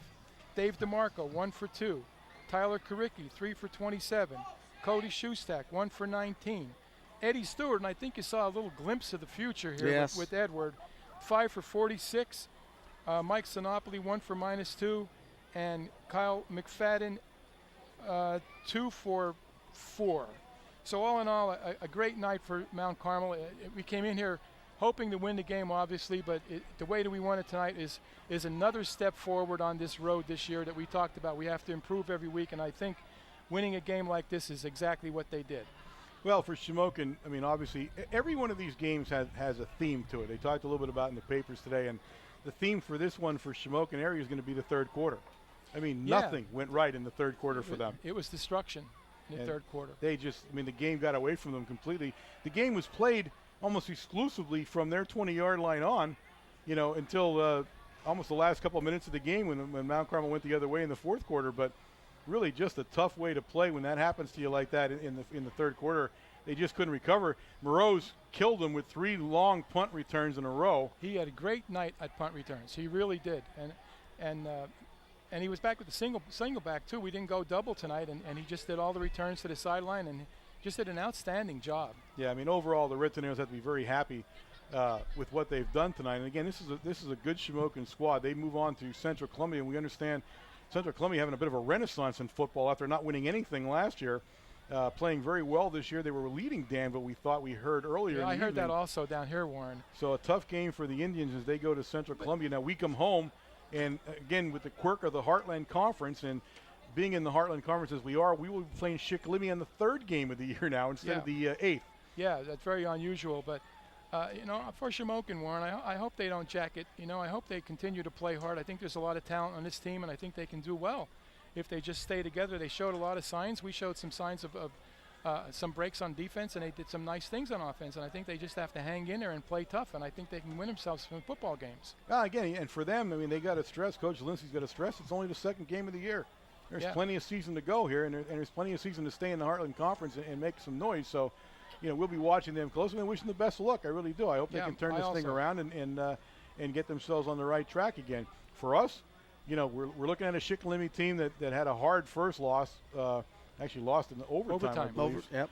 So I don't know what they're doing tonight, of course, but we'll see them next week at the Silver Bowl. In fact, 2 games in a row at the Silver Bowl as we come home now and continue our trek through the Heartland Conference. Looks very good for the Red Tornadoes, obviously, at 2 tough games and 2 big wins. And, of course, the Cold Bucket's always nice to take back home again. So we'll revel in that for the year and get ready for the next game. We appreciate all your help, Jose. Again, thanks, Warren. Those stats were fantastic, and we appreciate that. And, of course, we'll see you at the Silver Bowl next week on the sideline. All right, thanks, guys. Okay, gang, we're going to wrap this thing up here from Kent Memorial Stadium and the annual Cold Bucket Tussle.